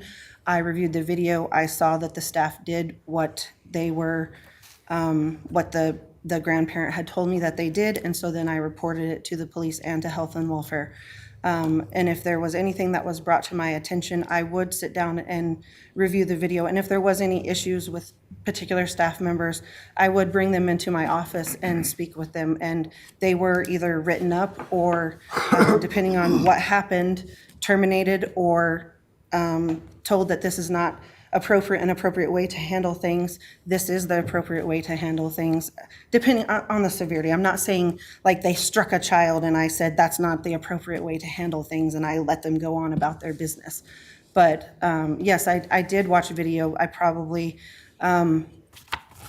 should have made myself available to do it more often, but yes, we were short-staffed and I would have to fill in classrooms, and then when I was done filling in the classrooms, then I had parent billing to do and other things that I had to do in my office, and I didn't get to review the videos as much as or watch them as much as I would have liked to, and that's also why I want to be able to be present, to be able to walk around the daycare and observe them in their classrooms with what they're doing so that I can observe it firsthand or watch it on video, because you always perform better when your boss is watching than when you don't know that they're watching. Okay, so my next question is it's obvious you have managers or upper class teachers. How many of those do you have? I had 3 assistant directors. And do you rely on them to take care of the day-to-day? I do rely on them to take care of the day-to-day. That isn't the owner responsibilities. As far as, they did have certain tasks and duties that they were assigned to do. Unfortunately, they were filling in classrooms a lot too when we were short-staffed. So part of that would be if they saw something wrong, I guess if I'm the boss, I want to know about it. Yes. How often does that happen? It did. I don't know how often. They did bring it to my attention. I don't know specifics on how often, but they would bring it to my attention if they observed something. And depending on what it was, I would either review the video myself then, or if they saw something that firsthand and then there was another teacher in the room that may have seen it, I would ask them too, and then go from there. So did they have the power to take care of that problem, or were you the ultimate authority? They have the power to correct the problem at the time. If it's writing up the staff member or firing them, no. But correcting it at the time, yes. Okay, thank you. Councilwoman Lurick, and then I have Mansfield. I said before how difficult these situations are, and in addition to it being a very tough situation, because this is your livelihood, but it's also about children and their safety and how they're treated and everything, we also have, we have a big need in our community for daycare. So it's really hard to lose a daycare center. I mean, obviously for you, but for our community in general. But at the same time, we absolutely have to put the children first and make that our main concern. A couple of things that you said in your statement I do appreciate, and I want to just point those out.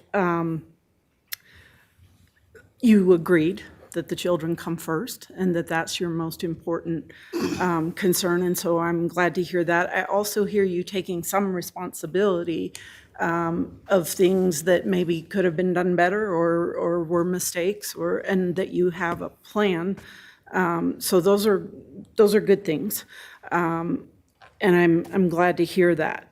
I'm also very troubled by, and we haven't heard yet from staff on your case, but I'm troubled what I see in the packet. And I have a similar question that I asked Ms. Fisher, I think it was, about, there's so many complaints and a pattern of sort of behaviors or problems that happen that people are saying they witnessed.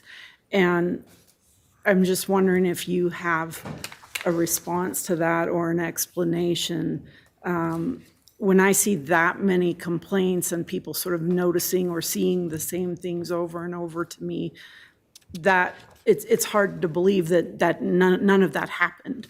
So I was wondering if you have anything you'd like to say about that. I don't know the specific complaints that you have. I have not been shown the specific complaints that you have. I do know of some of them, and I do believe that, and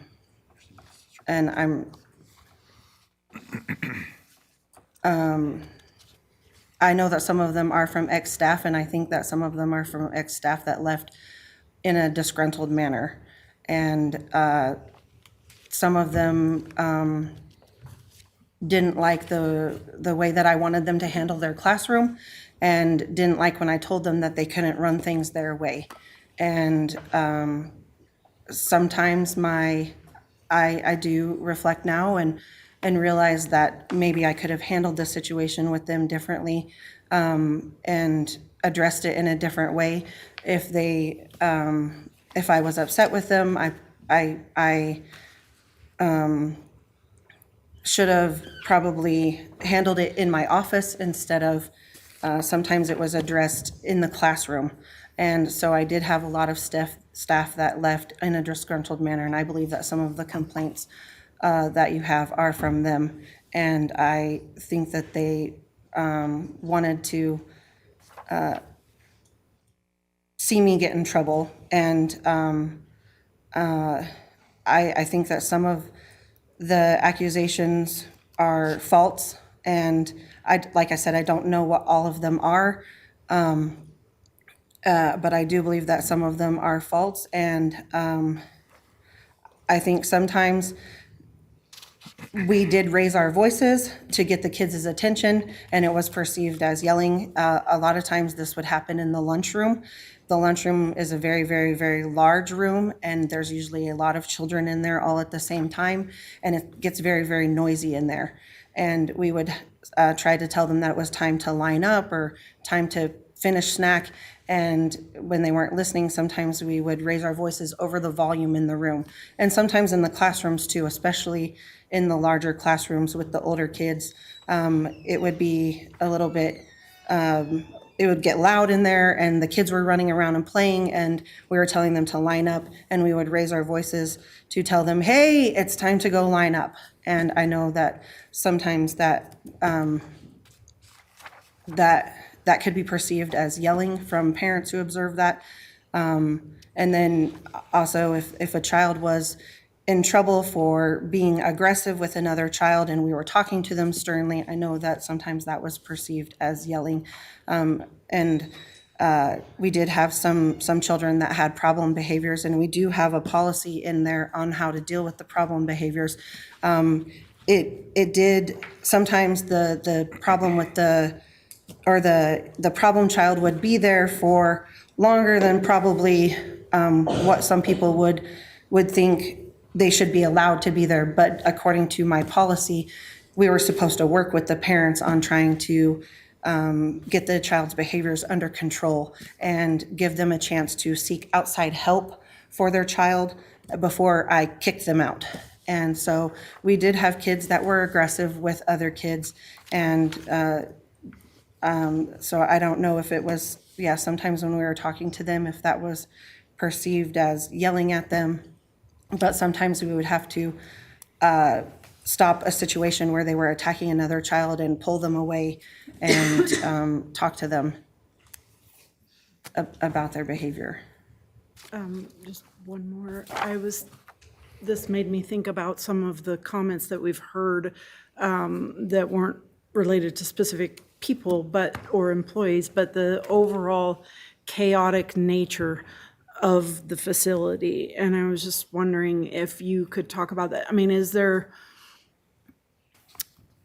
anything that you think that you could do to make that different? Are there things in your policies that would help make it a less chaotic Yes, there are, as I mentioned before, I think some of that would be making sure that we had plenty of staff, and then so that the classrooms weren't so large, not having so many kids combined into one room where it's loud in there and they're running around and there's kids in there that are it may be perceived as chaotic, and so having more staff available to separate those rooms out without even being over ratio. Sometimes those classrooms were very loud and chaotic, and so separating those classrooms out into 2 different classrooms so that there's less children in the classroom, I think would help. And then making sure that the staff implement the curriculum and the lesson plans that they're supposed to be doing. I know a lot of times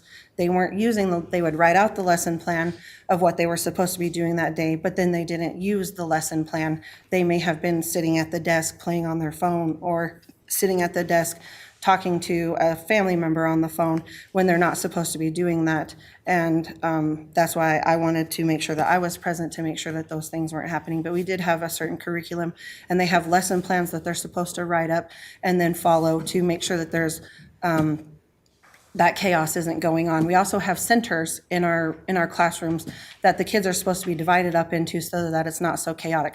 3 kids in the dramatic play area, 3 kids in the science area, 3 kids in the block area, 3 kids in the art area, and then they switch. And that was not being implemented. So, and applying the social and emotional curriculum that I have to teach kids how to regulate their own emotions so that there wasn't so many outbursts and things like that, teaching kids how to deal with transitions, warning kids that a transition is coming up so that way they don't get upset when they have to put their blocks away and stop playing and it's time to go to lunch. And all of a sudden they're being told that they have to stop playing with their blocks and it's time to go to lunch, and then they're getting upset because they weren't done building their tower. Whereas if you had told them that they had 10 minutes to stop playing with the blocks, we were going to be going to lunch, then they knew they had 10 minutes to finish their tower, and then it was time to go to lunch, and they could be prepared for when it was time to transition. So I think it's the curriculum and the lesson plans and just not following the routine and the guidelines and the trainings that they've taken on how to deal with transitions and things like that. Do you, is it fair to say, I mean, it sounds like things are a little out of control. Is it fair to say that there's a management issue here? Like you're talking about programs and policies that you have, but then that those weren't being followed, or that they had a lesson plan but maybe weren't using it or something. So is this an oversight problem or a management problem? I think it would be a management problem due to lack of staffing. The managers were having to fill in the classrooms instead of being able to oversee and make sure that the classrooms were being run smoothly. Okay, Councilmember Mansfield and then Nichols. At the time of closing, how many staff did you employ? Approximately. Approximately 19 or 20. What percentage would you consider that of being fully staffed? If like at your prior levels, if you could have picked an ideal number of staff, what would that number be to be fully staffed? 25 to 30.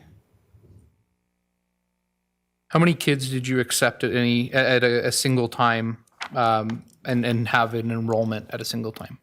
At time of closure per se. Time of closure, I think 130.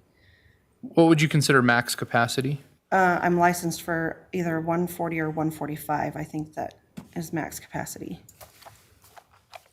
So I guess if your max capacity is 140 to 145, but you're only at 60% staffing levels of what you would consider to be ideal, and we could even say 80% at ideal, that's still higher than the number of kids. So your like the staff to kids ratio in what you would consider max capacity for kids and ideal staff level is different. Did you ever think of adjusting enrollment numbers down? Yes, I guess I would have had to kick people out to be able to do that, and I guess I could have done so, but a lot of them were already attending before I lost the staff, so then I would have had to kick them out of and tell them that they needed to go find daycare somewhere else, and how do I choose which ones and which stay and which ones don't?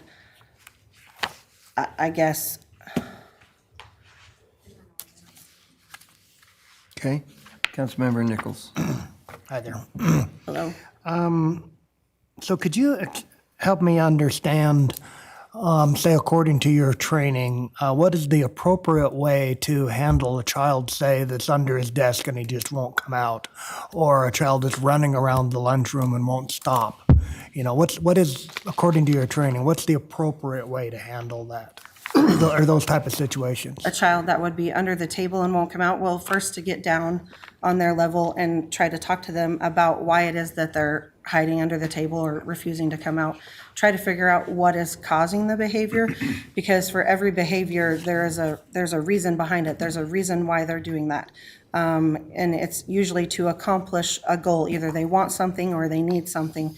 So it would be to get down on their level and speak to them and try to figure out what it is that is causing them to go under the table. Are they upset because they had to stop building their block tower and don't want to go to lunch? And then try to find a way to help them talk it out, and then to convince them to line up for lunch. Maybe we can finish building the tower when we come back from lunch. We could save it for you, or whatever it is, to find a way to talk it through with the child so that you can figure out what it is that they're wanting, so that you can come to a way of coercing them to come out from under the table. A lot of times giving them two choices. You can either come out from under the table and be the line leader, or you could come out from under the table and be the caboose, or you could come out from under the table and hold my hand so that we can go to lunch. And then after we come back, we could finish building your block tower. And if they still won't come out, it's just going to take a lot of talking to them and trying to get them to come out. You could even say, would it be all right if I picked you up? Is it all right if I pick you up and carry you to lunch? And running around the lunchroom, I guess I would try to, as they're running, I would try to cut them off so that I was in front of them, and then ask them why they're running. And once again, the same thing, like, hey, why are you running in the lunchroom? We want to use our walking feet because when we run, we could trip and fall and smack our face or run into another child. So let's not run in the lunchroom, because we're gonna run into somebody and either hurt ourselves or hurt someone else. But so why are you running in the lunchroom? What's going on? Are you bored and you're done eating and you don't want to be in the lunchroom anymore, so you're running around? Or figure out why it is that they're running through the lunchroom. Right. Okay, thank you. Mr. Mayor. Okay, Councilmember Mangum. I have a lot of questions. I'm going to save some of them for after we hear from staff. But what is I see here in this in this packet, you had 19 staff, 1 volunteer. What was the role of the volunteer? The volunteer was actually just my daughter, and she would volunteer in the classroom, but she was only 13 at the time, so she is not allowed to be alone with the kids, and so she would work in the classroom with other teachers. So as a volunteer, how often did she work? It depended on, like in the summertime, she worked, when she wasn't in school, she worked every single day. She worked in the classroom every day that she was there. And during the school year, sometimes she would help out in the classroom and sometimes she didn't. Sometimes she didn't want to go in the classroom, she wanted to work on homework or do something else.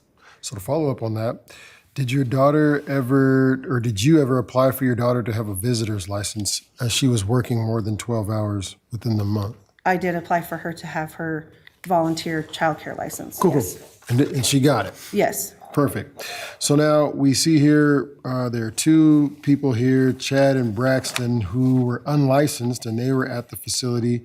Can you speak to that? What was their activity there? How often were they there? Braxton was there after school as well. When he first started attending, he was 12 and then turned 13, and he was supposed to go down and apply for his volunteer license. That hadn't happened, but when he turned 13, he was supposed to go down and apply for his volunteer license. When he started attending, he was 12, but yes, when he turned 13, I think that's probably 2022. Okay. Probably date of birth. Oh, okay. I was like, oh, that's a little off. And then Chad Swank is my father. When he was there, he was usually working on maintenance in the building, and he was never left unattended with the children. There was either no children present, or he was with another staff member, just like if someone was to come in and work on a toilet, or if someone was to come in and work on the sink. He was there doing maintenance for me for repairs, usually fixing something around the daycare. So how often are you at the facility? I was there every single day, usually from about 8 a.m. till after closing. Open to close, you're there. Okay. So how did you go about, in lieu of all of these issues, and you said you had heard about a few incidences, how did you go about disciplinary action to the staff? Like I said before, it depended on the incident, on what happened. So if they were, at the time, if they were yelling at the children, I would bring them into the office and speak with them. Usually the first offense was a warning, then the second offense was being written up, the third offense is termination. If it was anything that was physical punishment that I was aware of, then they would be terminated immediately. So did you have any of those incidences? I did, yes. The one that I reported, I did have to terminate her. So there was just the one that you've had physical incidents with that you had to I terminate? had, that I was aware of at the time, there was 3 that Mallory mentioned. There was the one that I reported and she was terminated. There was another one where it was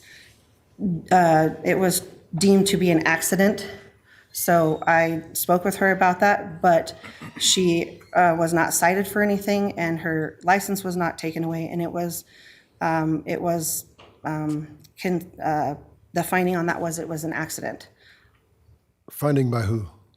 The detective, I believe, or I can't remember if it was licensing or the detective that told me that the result of that was that it was an accident. So in these cases, were these reported to Health and Welfare? Yes. Okay. So staff meetings. Did you ever have any staff meetings to address any of these issues? And how often were you guys having these staff meetings? Yes, we had staff meetings once a month. It was usually the first Tuesday of the month. And I did address these issues, especially, every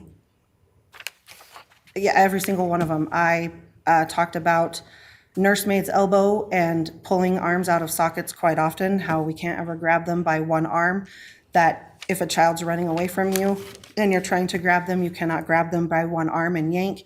If a child is walking with you and you have a hold of their hand and they decide to drop to the floor, you cannot continue to hang on to their hand. You have to let go, because you can easily pull their arm out of socket or pull their elbow out of socket and give them nursemaid's elbow. I addressed that many times.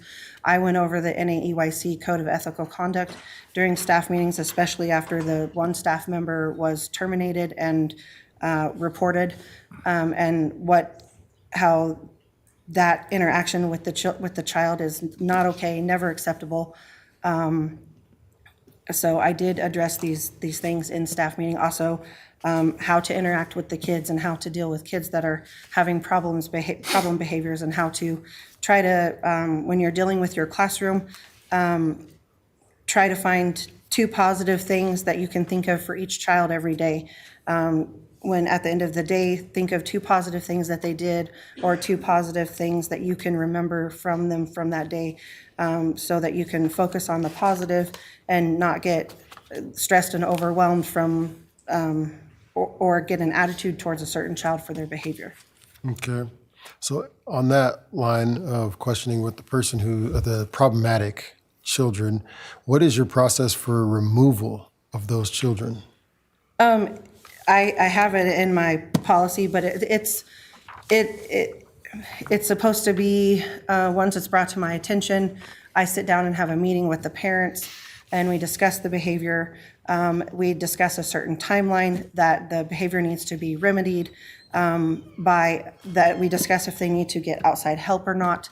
And if the behavior continues, then they definitely need to seek outside help if it's beyond the scope of what we can handle. And then it is their responsibility to seek outside help. And then once they do, have them, whoever it is that they're seeking outside help with, have them come work with us and help us in how to deal with that child's behavior. So they have, I can't remember what exactly they're called now, but they call them their workers, would come in to work with them, and oftentimes they would sit down with us and talk with us about that particular child and ways that we could deal with them or address behaviors that they're having. Sometimes the parents, since we did sit down and have a meeting with them, sometimes they would tell us to just call them if they were having a bad day, or if they were having a day with a lot of behaviors, to just call them so that they could come get them.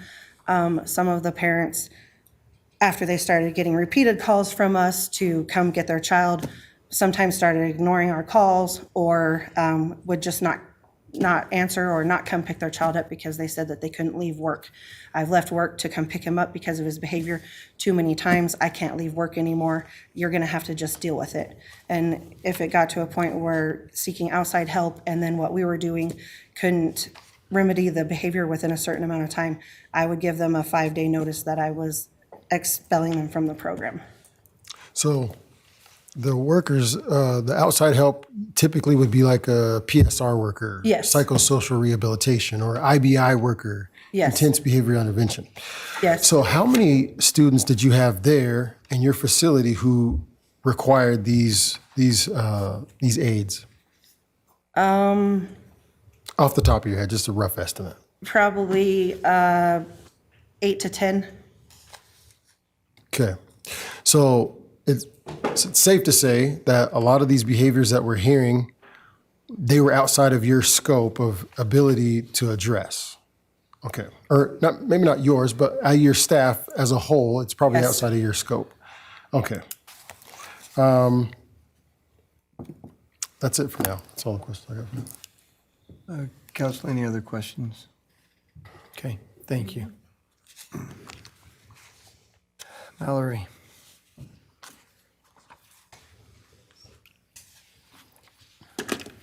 Mallory Bascom, Pocatello Police Department Licensing. I do want to just start by saying, obviously, it's never the goal to shut down a daycare. I think we all know that it's not something that's taken lightly. Again, you have a packet in front of you labeled Melanie Anderson. It includes the cover sheet that she signed when she did her most recent daycare license application, indicating that she had reviewed and understood city ordinance for childcare and agreed to adhere to the rules and regulations. 4 pages from our city code regarding staffing ratio requirements and license requirements for employees, visitors, and volunteers. 6 pages from the daycare's policy regarding reporting child abuse and child guidance guidelines. Melanie's notice of revocation and her subsequent appeal request for her individual and business license, an employee statement from an individual who worked at the facility for only 1 day before making a report, 7 statements from parents and former employees, photographs of some of the types of injuries that children at the facility had sustained, sometimes without explanation, along with text messages from former employees regarding behavior at the facility by staff, a letter from the Idaho Department of Health and Welfare regarding the termination of the assistant benefits from the Idaho Child Care Program, or ICCP, for 5 years, 5 letters from parents asking that the revocations be upheld, and a map or layout of the facility. Again, I will be mainly reading to you, and I know I've repeated this information a couple of times, but it's specific to Melanie and the business's license. I revoked Melanie Anderson's childcare employee license and business license for Stepping Stones Preschool and Childcare, violations of Idaho Code 5.28.110, facility requirements, .120, staffing, .190, reporting of abuse, abandonment, and neglect. To speak to the facility requirements, that was something that was addressed in the individual letter from the employee that had worked there just 1 day, stating that they were using straight bleach to spray on toys and clean tables, and so that would be a concern for the health of the children. Shortly after I began working in licensing on February 21st of this year, I began receiving reports from parents and guardians, as well as current and former employees, of physical and verbal abuse against the children at Stepping Stones Preschool and Childcare. Based on those reports, I visited Stepping Stones on 4 occasions. I also learned that there had been at least 2 reports of other similar incidents in 22, one in which the child's arm was dislocated from the socket after being lifted by one arm by an employee, and another where a child had been pinned down on their stomach while an employee kneeled on them. I mentioned those incidents to make it clear that some of the issues addressed this evening were things that had been brought to Melanie and the daycare's attention during previous investigations. I initially visited the facility on March 20th following an allegation of a physical injury to a 3-year-old by a staff member. That particular child's fingernails were cut and filed down below the quick on all 10 fingers, causing sores on all fingers and bleeding on some. During that visit, I was informed that the individual's employment had been terminated. That person was later cited with injury to a child, though she claimed that she had only cut and filed the child's nails at the direction of her boss, Melanie.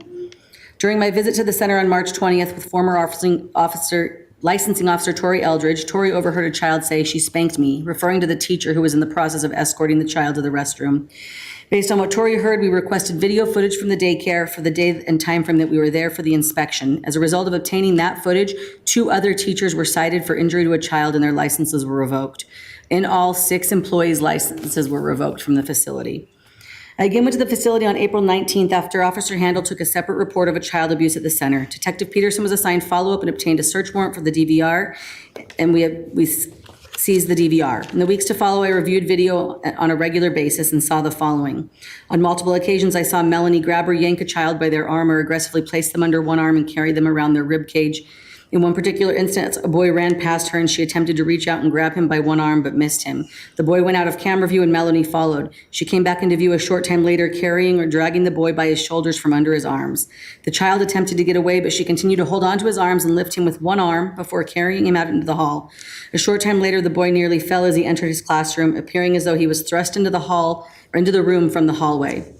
I regularly saw her pointing her fingers and moving her arms aggressively as though she was yelling at the children. Sometimes she would point directly in a child's face. On one particular occasion, when she was clearly agitated and yelling, she got very close to a child in a chair and proceeded to admonish him. She then pulled the child in the chair close to her, brought her face close to him, and continued to admonish him. On multiple occasions, when she was in the after-school classes, she left the rooms unattended.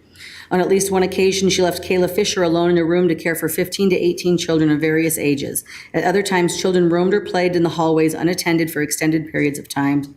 She was present in one of the instances when Kayla yanked a child by one arm out on the playground and then held the child tightly as the child tried to get away. She was still there when Kayla lifted the child to their feet with one arm. The child appeared to be crying as this happened. During another incident, for which I will show you footage, Melanie aggressively grabbed a child and tightly grasped his arm as he attempted to pull away. She got close to him and yelled in his face. The child appeared to be in pain and dropped to the floor, but Melanie continued to hold tightly to his arm. Kayla then approached the boy and it appeared that she slapped his hand.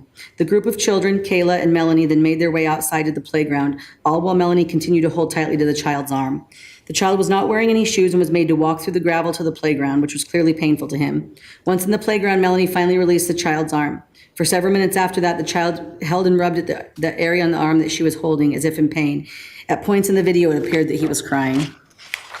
Should be noted that all of these findings are from over the course of just a few days of footage. The facility had 18 motion-activated cameras covering the different rooms in the large facility. When we took the DVR, we received footage for 18 working days covering all of the rooms from the time the facility opened around 6 a.m. each morning until all staff left, which was typically between 8:30 and 9:30 p.m. At this time, we still have many days worth of footage to review. I'm going to play you 3 videos, one showing Melanie grabbing or pulling a child by their arms, which I found to be common practice in the facility, and then another of the aforementioned incident when a child was made to walk through the gravel barefooted.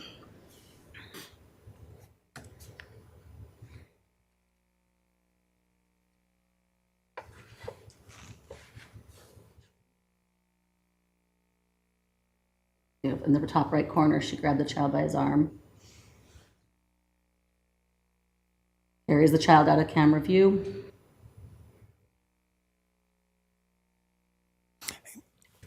Could you play that again, please? Yes.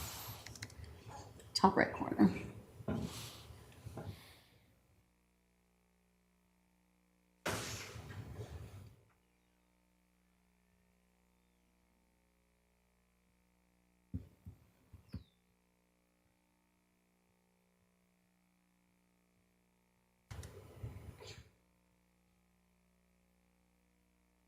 There's Melanie in the center of the room.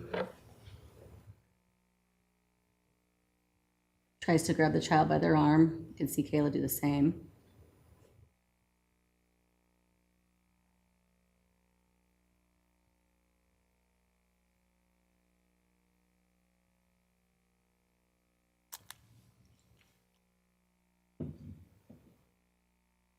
There she returns with the child.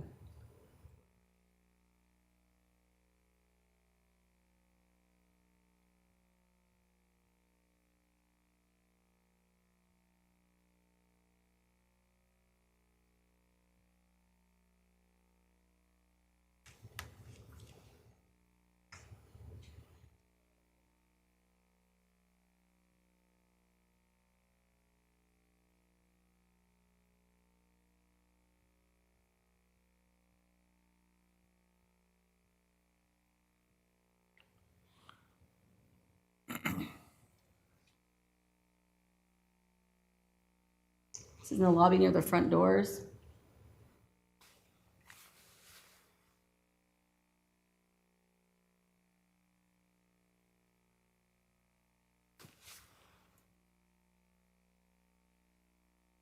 We had to zoom it in pretty far so that, because there's a number of children around at the time, so it does take away a bit of the quality of the video.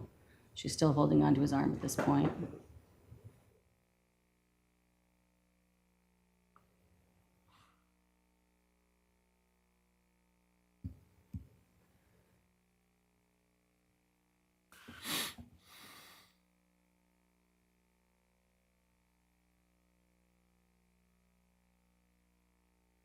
At this point, when you can see the video more clearly, it appears that he's crying.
That's Kayla there on the left.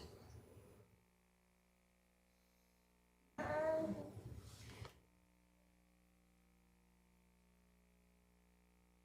can see she's still got hold of his arm there.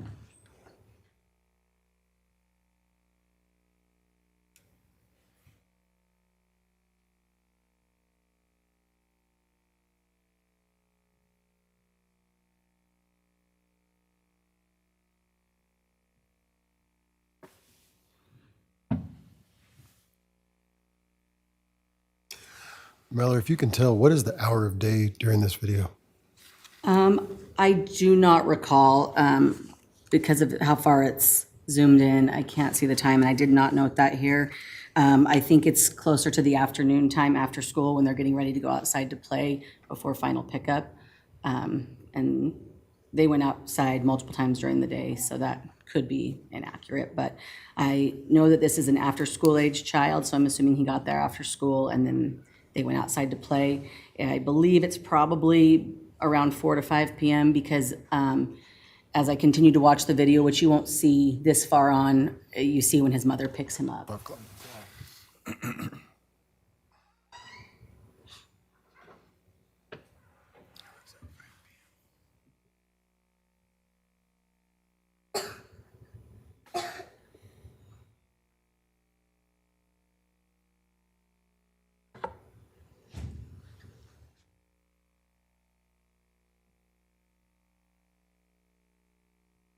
Throughout most of this video, he's actively trying to get away.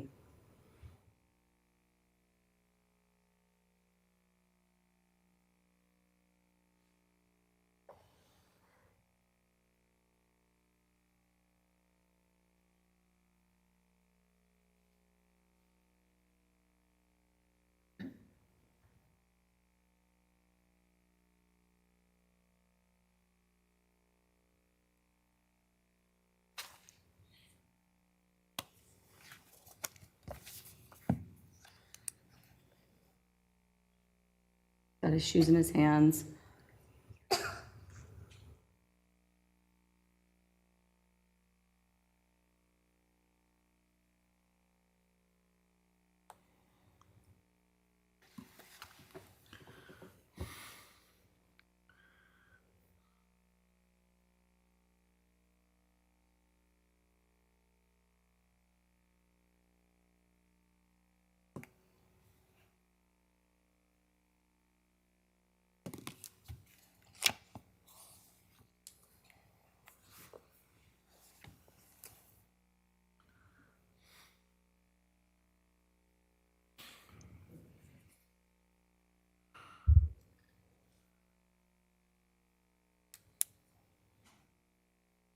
You can see him walking through the gravel.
You see he grabs his arm.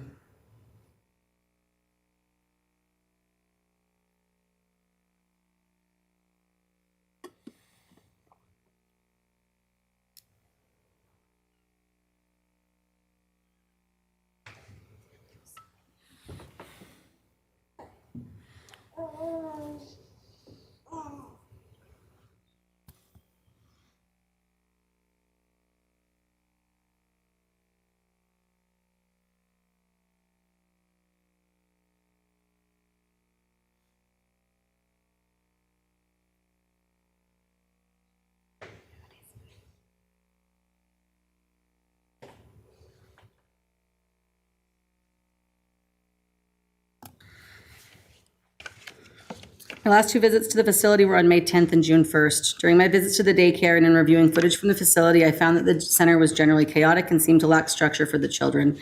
I noticed that the children and staff members were often yelling or shouting and did not appear that there was much guided play or interaction from the teachers in the classrooms. Rather, the children were allowed to have free reign of the rooms while the staff members visited with one another or played on their cell phones. I saw children hit one another while staff members played on their phones and did not take notice of the behavior. I also regularly saw children running and playing unattended in the hallways, one of them quite often being Melanie's youngest child, for extended periods of time. In personal visits to the center, I noted that the younger children often had snot or other messes on their face, which had clearly been there for some time. Our final visit was made in response to a statement from an employee who had just started the facility the previous day. During that single shift, she reported witnessing numerous things that caused her concern for the children at the daycare. The following is that letter in its entirety. Though I've referenced other portions of this statement tonight, I will now read the letter in its full to show the full scope of what the individual witnessed, as it played a huge role in why the facility was shut down. The statement is titled, Things I Witnessed at Stepping Stones Daycare and Preschool on Wednesday, May 31st, 2023. And I'm reading this in full because there's been many mentions that a lot of the statements were from former or possibly disgruntled employees, and I want to stress that this person had just begun there the day before. Quote, my shift started at 9:30 a.m. when I first arrived there. Myself and my son were shown a tour of the building. Within the first 5 minutes of being there, we were shown an infant in the infant's room who had been bitten so badly she was bleeding down her back. The teacher in charge of said child told Melanie, your favorite bit her really bad. It's already bruising and bleeding. Melanie told the infant teacher, me, and another staff member to play it down and tell the parents that she had fallen against something. We continued walking down the hallway where I could see the classrooms filled with kids and one teacher per room. I was escorted to the room where my training was supposed to begin. I was met by Kayla, the manager, and Jennifer, who has been there for 3 days and had not been trained yet, but was left alone with kids often and allowed to do potty breaks. We had 3-year-old and 4-year-olds in our room combined due to lack of staffing. We also had about 3 2-year-olds, I'm sorry. All in all, we started our room with 27 kids, and by 10 a.m. we had 30. By 10, it was time for first snack. That is in the lunchroom. We all went to the bathroom that has no locks and stalls, didn't have doors, just a sheet hanging. After we went to the lunchroom for first snack, during this time, my own son saw me, broke into tears and ran to me screaming and one whole side of his face was very red and obviously hurt. His teacher told me he fell. He refused to leave me after that, and I called my own mother and had her come get him right then and there. After snack, we were going outside for the first time. During this time, I watched multiple kids run into the road without an adult and no one stopping them. When we got inside the gated play yard, I oversaw filling sippy cups. Every cup had a name on it, but not every child had a cup. They then just told me to give them someone else's cup. I assumed they were cleaned and washed every day and reluctantly agreed. As we were outside, multiple kids had to go to the restroom and were told to shut up and go away. They were yelled at nonstop. I watched Kayla personally grab a child who is 3, named Redacted, by his arm and drag him across the gravel and rocks and force him to sit down. She would not let him go and then told me he was a runner. Even when he said she was hurting him, she still held his upper arm and wouldn't let him go. I listened to her threaten to call multiple kids' parents so they would come and beat their expletive. She also threatened an older child who was sent to her because he was misbehaving and his teacher couldn't handle him, that she was about to take him to the bathroom where cameras don't reach.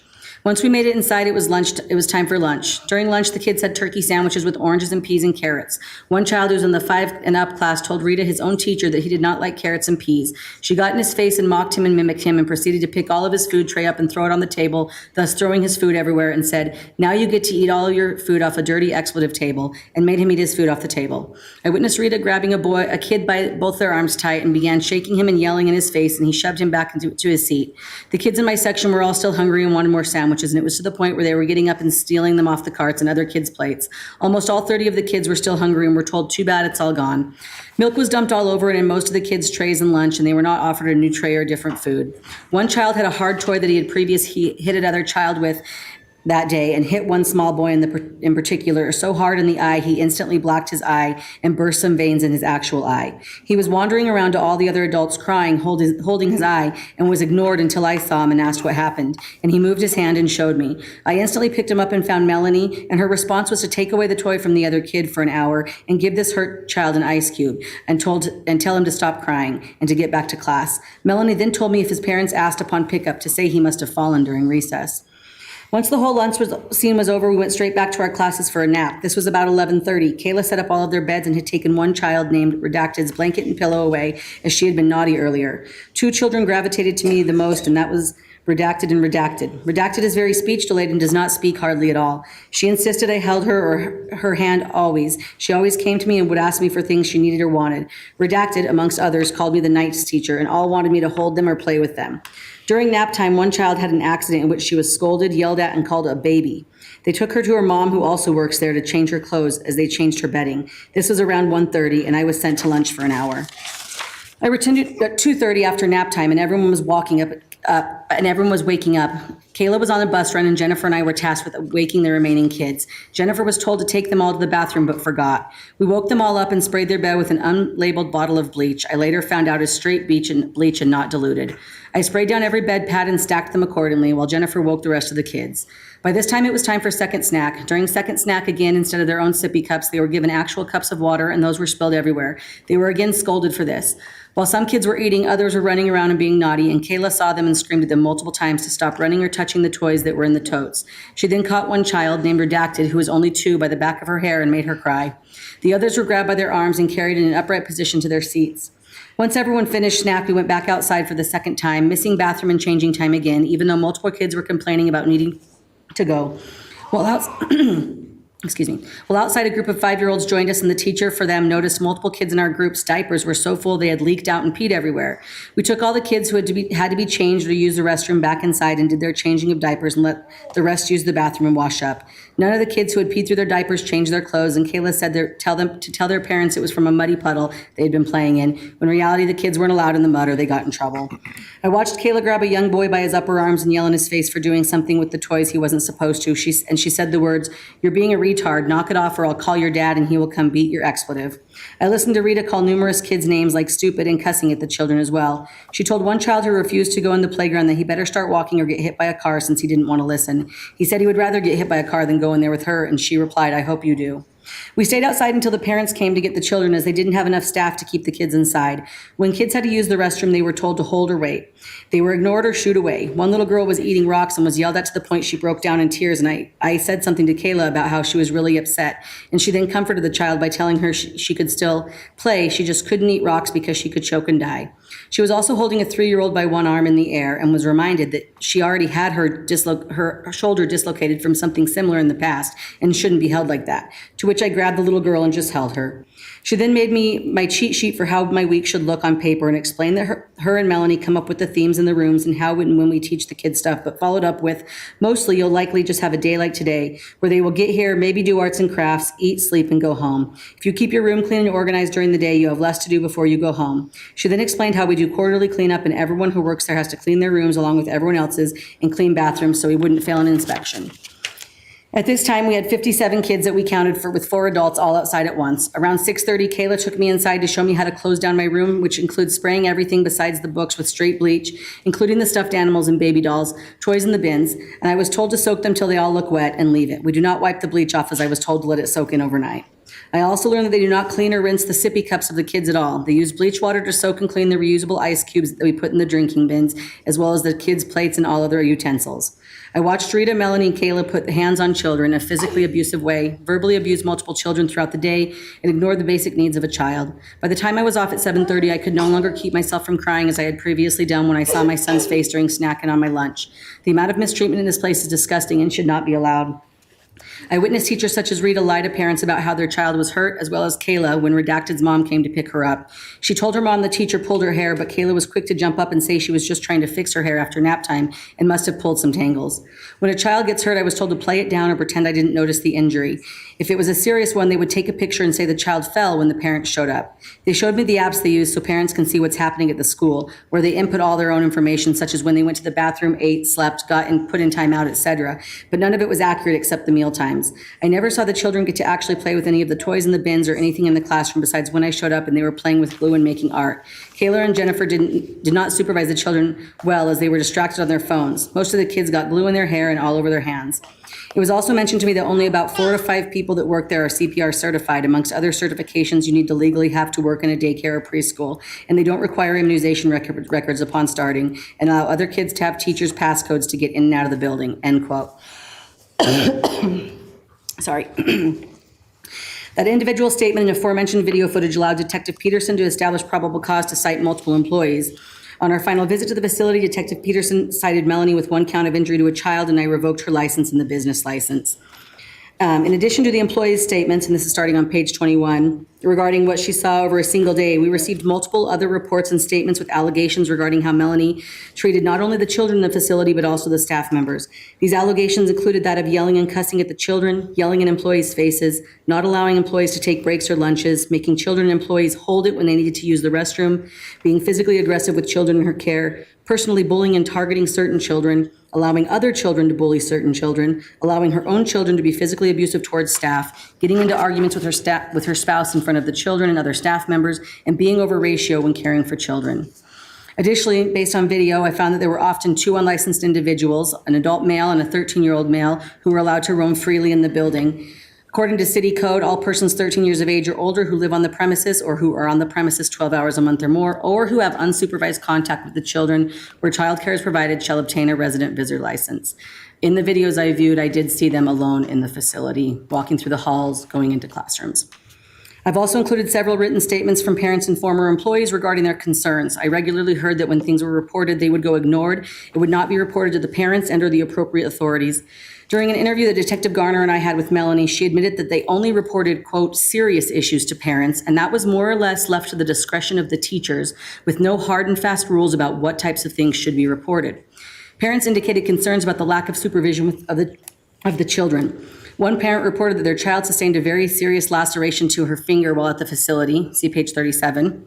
The parent stated that they were simply told the child's finger had been closed in a metal door, but had no explanation for how it happened.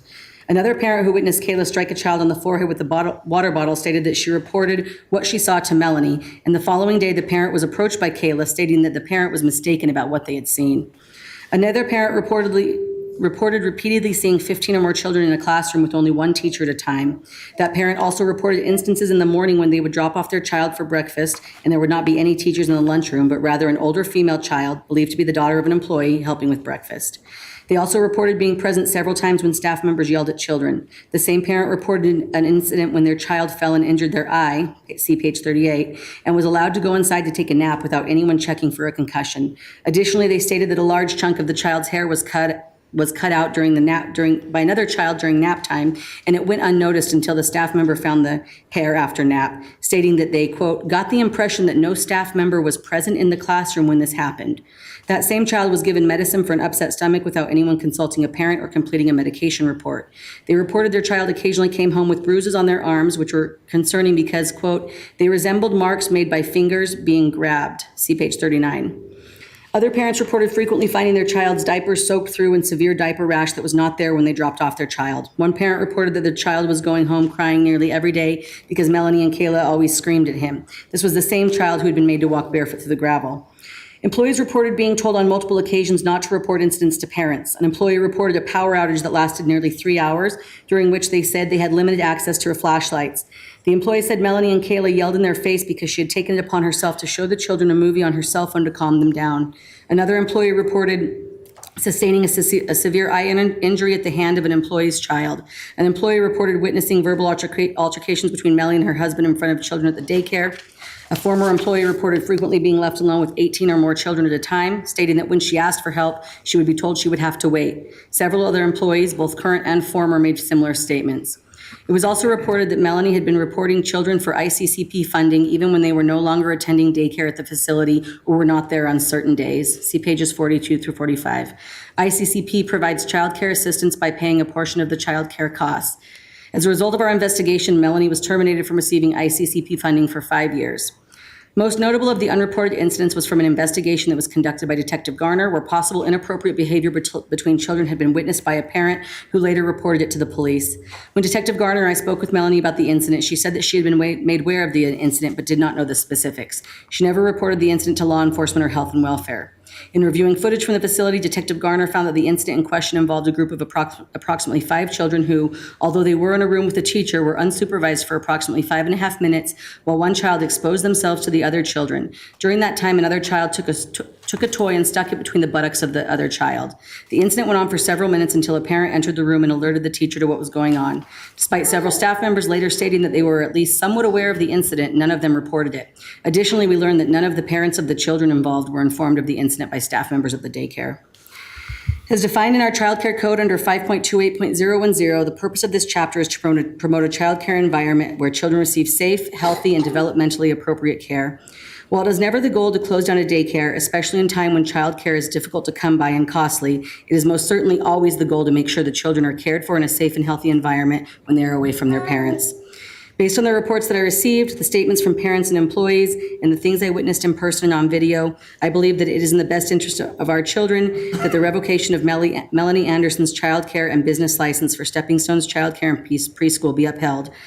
If the revocation is upheld, Melanie may not reapply for a child care license for 1 year from the date of revocation. Thank you. Questions for, And I guess maybe part of it's for you and part of it is for Melanie, but there's a lot in this package that is very disturbing, but one of the things that is different in this package than the others is the letter from the Department of Health and Welfare. And you mentioned that the funding, the ICCP funding, was pulled for 5 years? Correct. So even if the revocation is reversed, there's still 4 more years after, or 5 years if we reverse it, of no funding from health and welfare. Is that true? My understanding with ICCP is that there is a appeal process that Melanie and the facility could go through. I'm not sure what that entails, but she could appeal that decision, and maybe she has. I'm not sure if that's the case. Okay. But they have terminated her ICCP provider agreement. That was terminated effectively based on our investigations. Your investigation and your incident reports. And but it says here, in addition to that, that the license or the provider agreement holder, Melanie Anderson, failed to report the license revocation and the citations that were issued to Yeah, that's my both her understanding. and the employees. That's my understanding based on the letter. This is the only information I have from Health and Welfare. Often when we make referrals to them, we don't get their actual reports back, we just get their decisions. Okay. I would like to just hear, and maybe after people ask their questions of Mallory, but I'd like to have Melanie address that letter. okay, let's do that Want to do after, that? Okay. let's do that after we have any more further questions. And then, so save that one for you. Yep. Councilmember Nichols. So was Miss Anderson issued a citation? You said she was? And what was that for and what was the incident? The citation was issued for injury to a child. I'm not certain what particular incident that citation was issued off of. Okay. And on that video number 3, do you know what was going on there? And When they were heading outside? right, and she was holding on to his arm for some time? No, unfortunately, I know that, or unfortunately, there's no audio, so it's hard to discern. I had heard other reports that that particular child was targeted by the staff because he was a problem issue, and that he had had many issues with staff members being aggressive with him verbally and physically. And so it's quite possible that it was another situation where they had a problem child on their hands that they had to deal with, but I couldn't say for sure. And the problem that you saw on that video was her holding him by one arm? Yeah, the amount of time she held onto his arm and him yanking away, her pulling him by the arm, it appeared that she had a tight grasp on it. At times he appeared to be crying. And then the fact that he was walked through the gravel barefoot, and when she let go of his arm, he kept grabbing his arm as if he was in pain. Right, I said thank you. Any other questions? Yes, Corey? So we discussed this procedurally. We're looking at, this is 2 separate instances, right? We're looking at the license for the business license and the daycare license separately, correct? I might address that, and I'll address it, if I may, Mayor, with Please a do. question to Mallory. It appears that her application is different than the other 2 hearings that we've had tonight as the business/owner/director. So even though the agenda item says childcare business license and daycare employee license revocation, we're talking about just one license. Is that correct? Well, when they're issued a license, she's issued a license for her business and then an individual license, and we revoked both of those. So is the revocation tied together, or are there two separate revocations that occurred? I revoked them both concurrently together. I'm sorry? I revoked them together. Okay, so the council's considering one combined license or two licenses? I'm just trying to get it clarified for procedural purposes. In my mind, it's one combined license. Her employee license falls under that business license that she holds. There's just one application. Correct. In front of us. Correct. So one. She fills out one application for the business, and with that business application comes her individual license. Thank you. Does that answer your question? Yeah. Sorry. that Okay, was- we have a question by Council President Cheatham. One question on the license application. At the bottom, there is a circle with the numbers 22-PL085 and 22-PL0886. What do those refer to? Those are our internal numbers that we use to identify the applications for the system that we use at the police department called Spillman. So it's just effectively the license number that they were assigned for our system. Thank you. Okay, did your question get answered? Yeah. Okay, any other questions? Okay, thank you. Could we get you back up here? Councilwoman Lurick has a question. Yeah, I just wondered if you could speak to that letter from Health and Welfare. I thought I remembered you saying earlier that you had reported the revocation of your license from the Pocatello Police to Health and Welfare, but it says here that you failed to report that.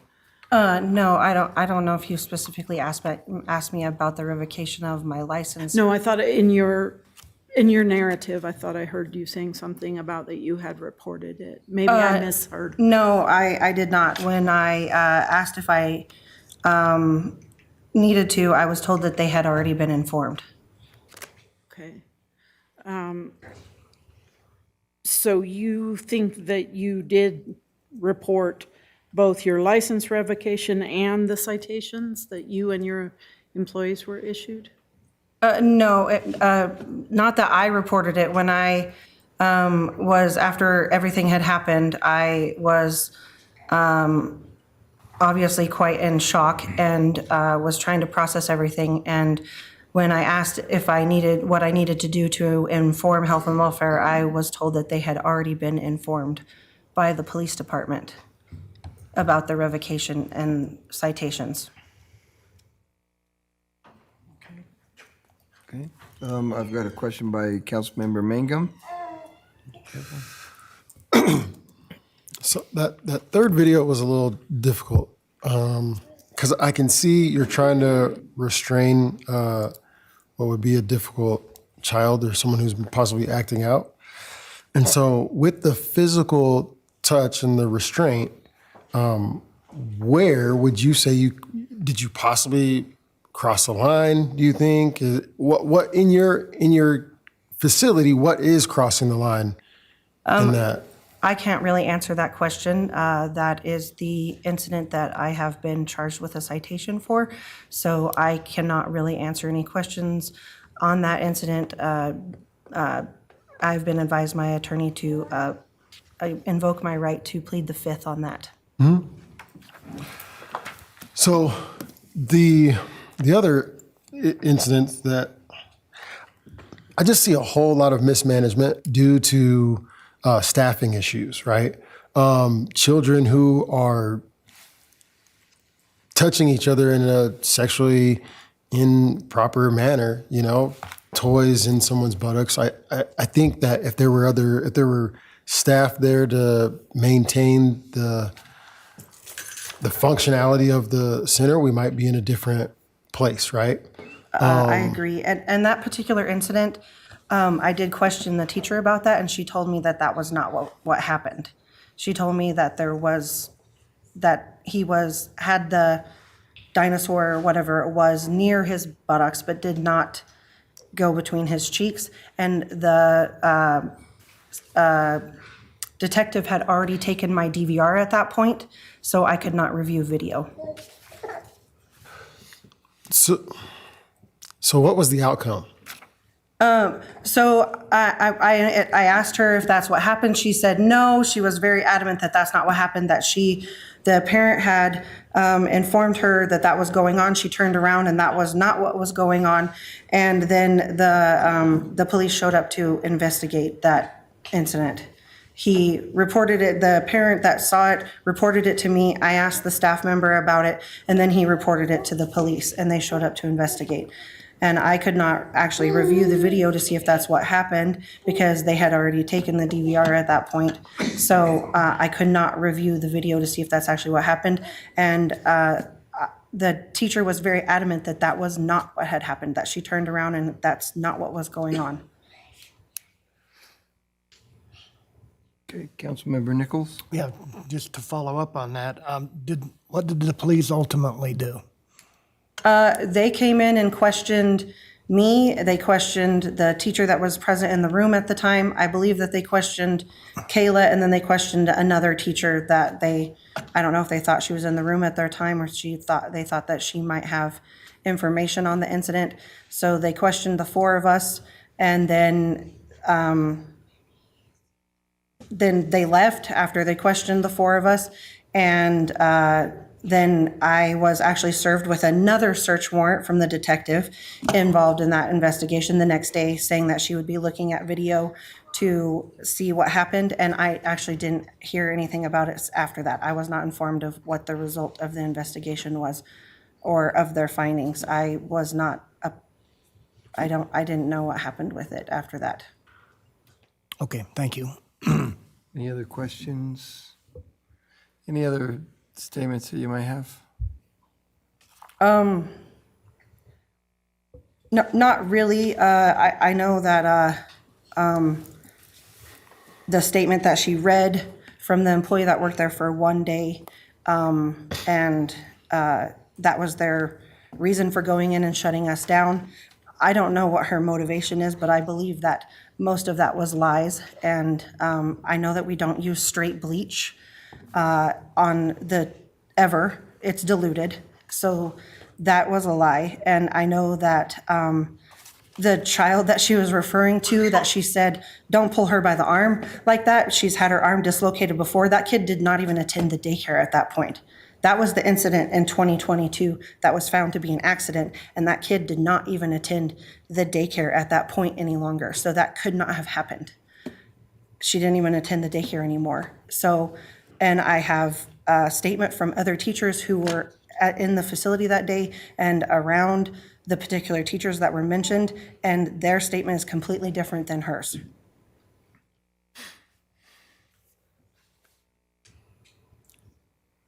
Okay. Okay, thank you. Thank you. Mr. Mayor? Question for We have a quick question for Mallory. Hi, Mallory. What did the police conclude on the dinosaur incident? So there's video of the incident. Like I said in what I read, the incident goes on for about 5.5 minutes. The employee that was in the room at the time, facing the wall, not paying attention, was cited. Her license was revoked. She was cited with 2 counts of injury to a child for the kids that were actively involved in the situation, not just observers. And that Okay, is where that's that's at. what I needed. Thank I don't you. know where it stands, but yeah, that's what happened. Any other questions? Thank you. Mr. Mayor, on that, first I'd like to say that I was watching this baby over here, and hearing the cooing and the laughing of a baby is amazing, and it's almost sacred in a way. And those who are charged with care of these children, I think we have a huge responsibility to do so in a reasonable and a responsible manner. And so at that, I would move that we uphold the revocation of daycare license and business license for Mallory Anderson. Second. Okay, we have a motion by Mangum and a second by Lyric. Is there any other comments from council? I Linda? would like to make one comment. You know, seen that the facility had a lot of chaos and a lack of structure. A lot of the problems that we've heard about tonight, I think, are a result of the lack of structure, there's lack of supervision, management issues, managing your employees, having oversight, accountability. It's a shame because I think we wouldn't be here now if there had been better management of the facility. And I hate to see a facility close, but we do have to put the children's safety first. And I just think that these problems could have been avoided and could have been handled better if there was some kind of structure and supervision and better management. So I think it's a shame that we're here. Okay. Councilmember Mansfield? If even a fraction of what is in this packet is true, and the evidence that's been presented compels me to believe that it is, my heart goes out to the parents who suffered from that. Okay. We have a motion by Mangum and a second by Lurick. Wendy, could you please call the roll? Yes. Yes. Yes. Yes. Yes. Yes. Okay. Thank you. Council, I know those are tough discussions and tough things to deal with, and it's heart-wrenching for everybody. So thank you for being here tonight. We are going to take a few minutes break. We've been here for about 3 hours now, and so let's take a few minutes. We'll be back here at about 10 to 9. Thank you. Thank you for joining us after the short break. We'll go ahead and get started with agenda item number 10, which is a public hearing, proposed fiscal year 2023 budget amendment. This time has been set aside for council to hear comments from the public regarding a proposed fiscal year 2023 budget amendment. I declare the public hearing open. Bonnie.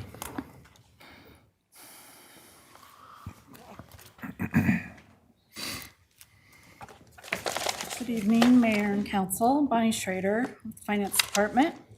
I am here to present the proposed fiscal 23 September budget amendments.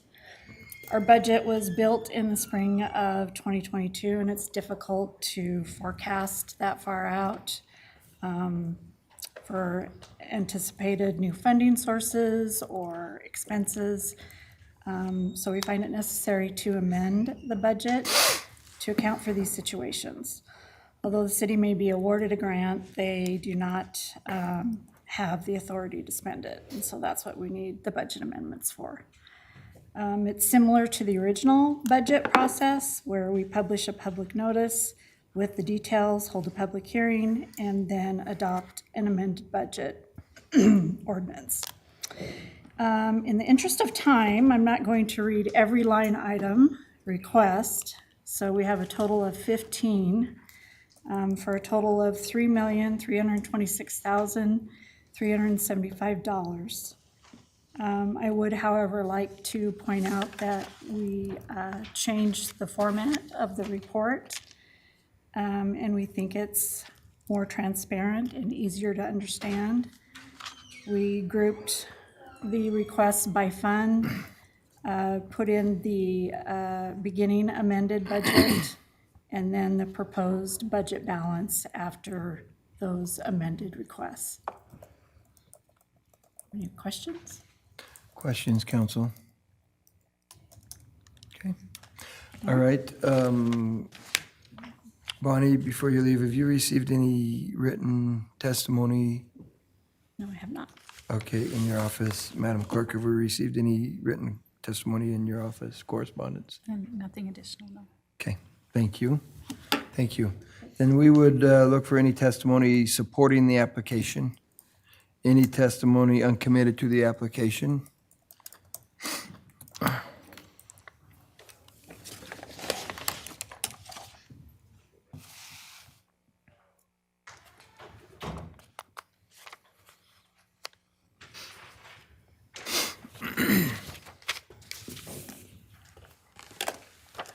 evening, Mayor, Council, and others present.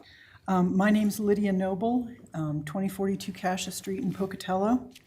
I'm neither for nor against the amendments, but I would like to call the council's attention to particularly to transfers that have been done from Fund 952 retirement savings to various city departments. This is the second budget amendment requesting a transfer from Fund 952 to cover retirement and other employee payouts. Back in June, there was, under that amendment, a $403,833 transfer, and now in September, we see another for $177,368. Together, these are significant amounts. They add up to over $581,000. That's bordering $600,000. That was either not budgeted within the departments or previously budgeted, saved, and just not rebudgeted from Fund 952. The reserve review handed out this summer indicated that after the June retirement fund adjustment of that $403,000, there was only a remaining balance in Fund 952, not including the reserves, of only $200,172. Now taking another $177,000 plus out of that $200,000, that only leaves $23,000 approximately remaining in Fund 952, unless additional revenues were added for the fourth quarter. My question is, having not seen these types of amendments previously, it calls attention to me, why haven't we been doing these all along, if this is how the budgets run? What percent of this $581,000 of the total transfer was actually from unanticipated payouts? And how will these temporary budget amendments fix the problem of unfunded payouts in the future? There are budget line items that call for planned retirements and unplanned. It should be budgeted, even if you anticipate somebody retiring. Last, I ask Council to consider that you might get more interest in public input during this type of public hearing by posting a detailed line item budget, both expenditures and revenues, for those of us in the public that want to take a look, because these budget amendments are very confusing, and having a reference document available, readily available online, would be very helpful. And it certainly would be viewed by the public as being a step in the right direction toward more transparency, especially financial transparency. So please, I ask you to consider that and not make it difficult for the public to obtain line item budgets, both revenues and expenditures. Thank you. Thank you. Any others uncommitted to the application?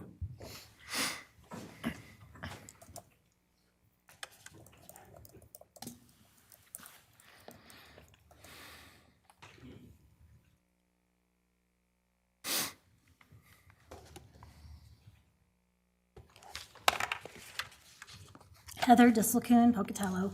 Good evening, Mayor and Council. Two budget amendment items caught my attention for which I have questions to ask the council. First is a transfer of $250,000 to 5 separate departments from non-departmental. It's not the expenditure themselves that raised a flag, although Parks' need for $200,000 indicates there may be some funding issues. It's the funding source, non-departmental, that caught my attention. This is a small catch-all department of 14 items for expenditures like nonprofit donations. There's only one possible line item with adequate spending authority for $250,000 transfer. It's your contingency type line item called revenue shortfalls, with a spending authority for $280,500. As of the end of third quarter, I haven't seen fourth quarter yet. Revenue sharing was a bit behind, but interest income seems to have completely recouped any revenue shortfall. So my questions to the council are, if there is no overall revenue shortfall, why is the revenue shortfall contingency line item being utilized? And is the source of funding for this non-departmental spending authority originating from general fund reserves? Second is the fleet department's interdepartmental transfers of $450,000 for parts, costs, and large repairs. This revenue into fleet represents expenditures in excess of what was budgeted for and charged to the department side because the two must balance. Since the other side of the equation is not in the budget amendment, this tells us no additional expenditure authority was necessary and that $450,000 was absorbed by departments from other line items within their budgets. But a $450,000 amendment reflects a 77.5% overage in budgeted parts expenditures, which are necessary expenditures. Why? The historic expenditure data is there. Actual show part expenditures of $763,000 in FY20, $992,000 in FY21, and EAL show around $1 million in FY22. That's a 3-year annual average of $918,000. My question to council, why did council under budget the parts line item so significantly in FY23 at $580,161, necessitating this amendment? This public hearing is a formality. There are no real decisions to be made tonight because aside from the donations, grants, and funds saved for planned projects, the money has already been spent. It really seems like you have no choice but to approve these amendments. That might be a good question to ask. What would happen if you didn't? The bigger question for me is, what do these amendments tell us? My opinion and concern is that there are some budget balancing strategies being utilized by this council that inadequately fund some line items or departments that must be later fixed in budget amendments. My hope is that council gains a deeper understanding of these amendments and what necessitates them. Thank you for your time. Thank you. Are there any others uncommitted to the application? Any opposed to the application? Thank you. Okay, seeing none, Bonnie. We have a number of questions for you to. Do you want to give that to her? Oh, Bonnie, it might be easier if you have these questions in front of you, and so I don't have to repeat them.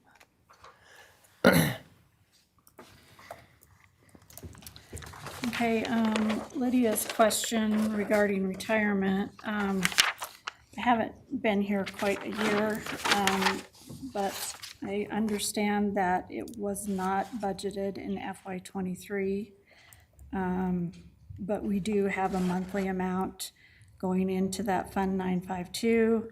It has been budgeted for fiscal year 24. We all know when we leave a job, you get your vacation payout.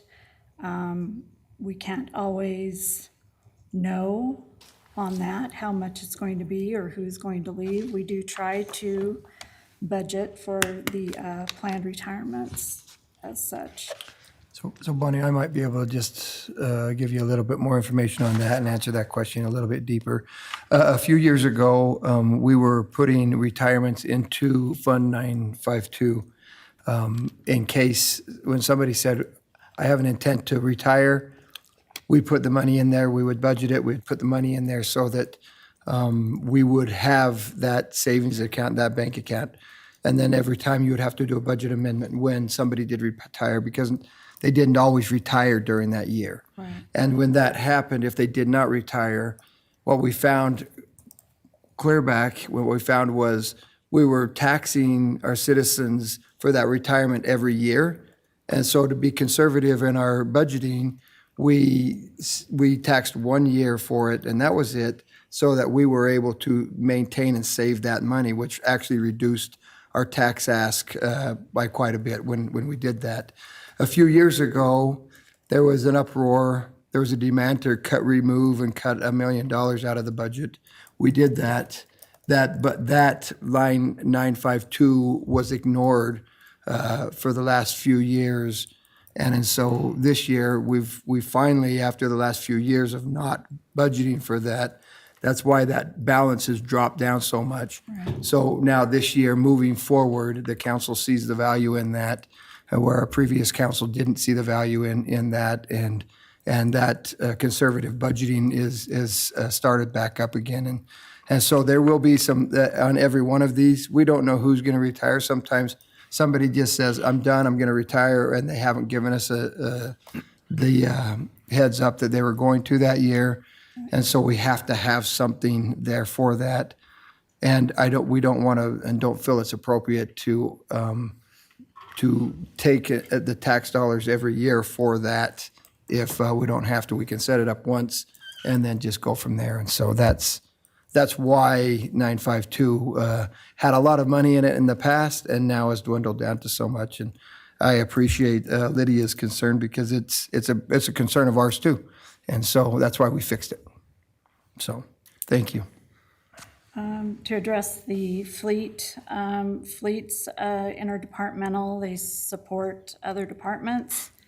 They don't know what the repair cost is going to be. So they do bill those departments out for that work. And when they get that revenue, they have to pay for their parts and everything like that. So that's what the 450K is for,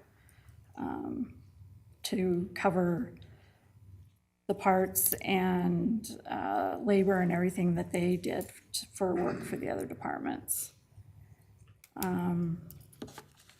Non-departmental, I'm not sure I quite understand this question.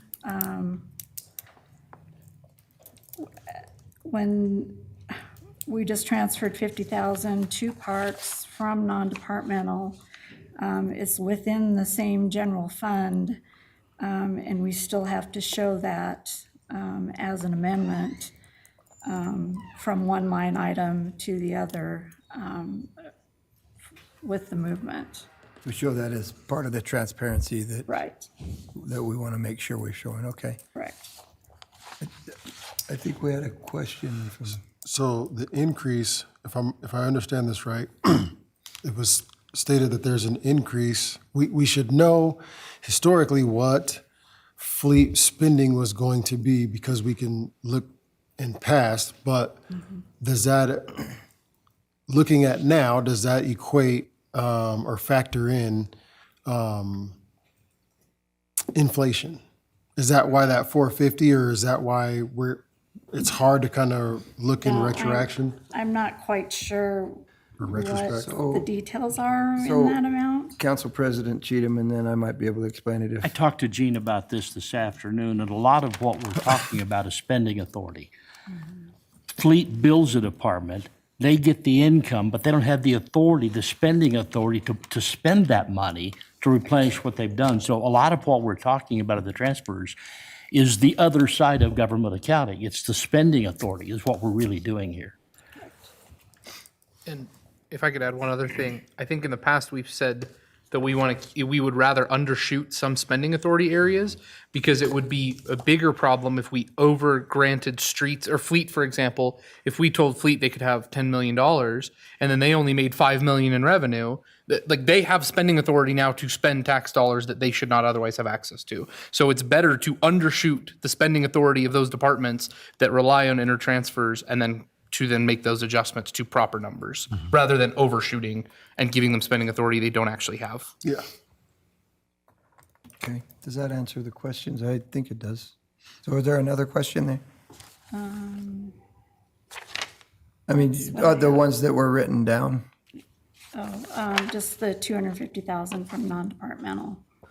I mean, it's just the source of funding is non-departmental and it's within general fund. And so that's what happens if one fund is short, then we transfer from the general fund. So that's the spending authority that Council President Cheatham was talking about. Okay, thank you. Then I declare the public hearing closed.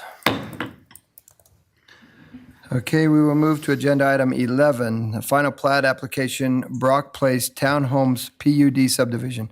Council may wish to approve a final plat application submitted by Morris Construction, represented by Harper Levitt Engineering, to subdivide 4.69 acres more or less into 46 lots. The proposed subdivision is located southeast of the intersection between Brock Drive and Philbin Road. Staff finds the proposal complying with all applicable standards of Pocatello Municipal Code, assuming compliance with the conditions listed in the staff report. Mr. Mayor, Yes. I would move for approval of the final plat application for Brock Place Townhomes, assuming compliance with all the conditions listed in the staff report. Second. We have a motion by Mansfield and a second by Mangum. Mr. Mayor, Yes. before we vote, I'm curious if staff knows what the timetable is on this subdivision. Has there been anything stated? They want to start as soon as possible. When they're going to be complete? When they get an occupancy permit? You want to, hold on. Come on up here. I appreciate everybody yelling back and forth, but let's just do this the right way. Yeah, sorry about that, guys. It's been a long night, right? No, they actually wanted to start, First of all- Chris Street, HLE, Harper Levitt Engineering, 800 West Judicial, here representing Mr. Kent Morris and Morris Construction. Mr. Morris wanted to start in April.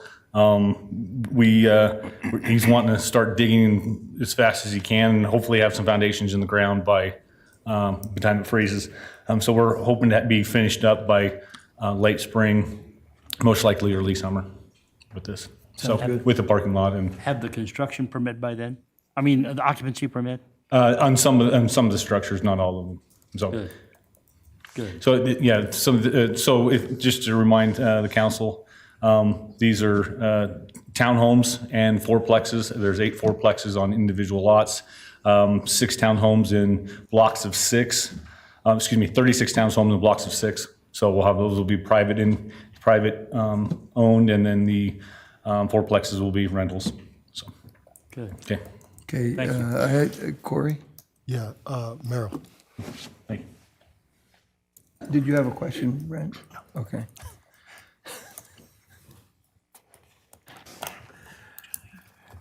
Carl's the one that's supposed to be in charge Yeah, of this. That's why they were eyeing each other. but- Whoever. Carl's that, but it might be an engineering question, so I'll see.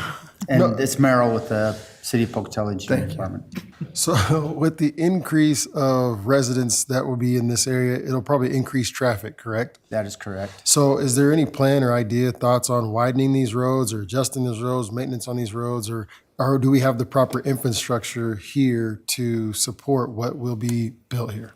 The internal roads are residential and adequate. The, like Philbin Road, for instance, we are asking for an additional 10 foot in this plat as you look at that and go forward. So on the city side, we are widening it. The center line, the west half is Bannock County.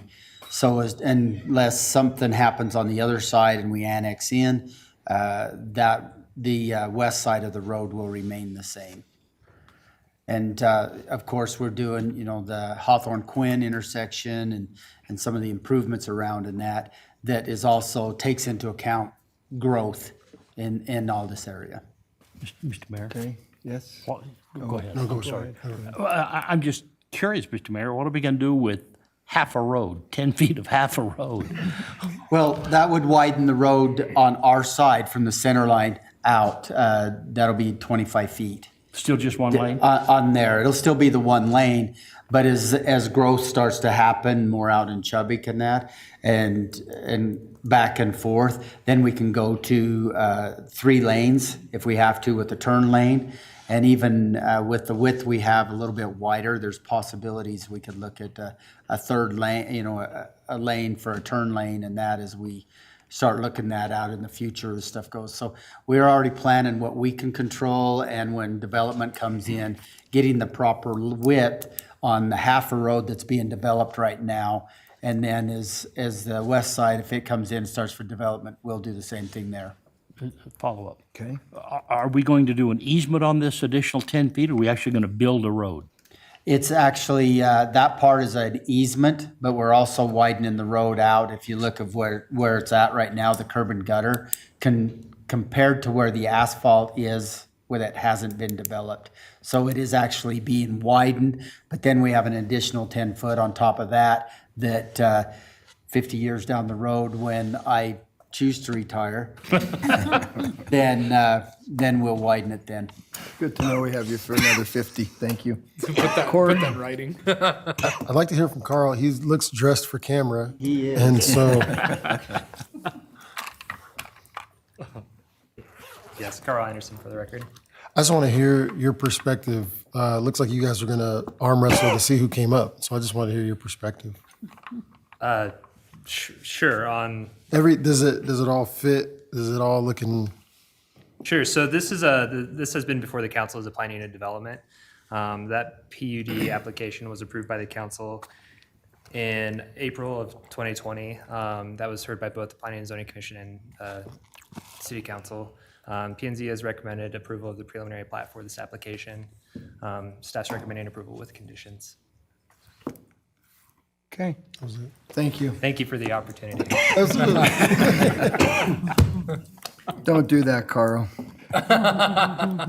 Okay, we have a motion by Mansfield and a second by Mangum. Wendy, could you please call the roll? Yes. Yes. Yes. Yes. Yes. Yes. Thank you. Agenda item 12, resolution amending drug alcohol testing policy. Council may wish to adopt a resolution amending the city's drug and alcohol testing policy for employees whose positions require a commercial driver's license, not transit authority related.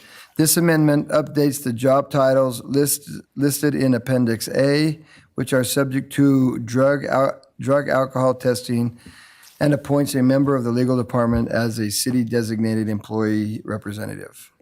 Mr. Mayor. Yes. I would move to approve agenda item 12 as specified.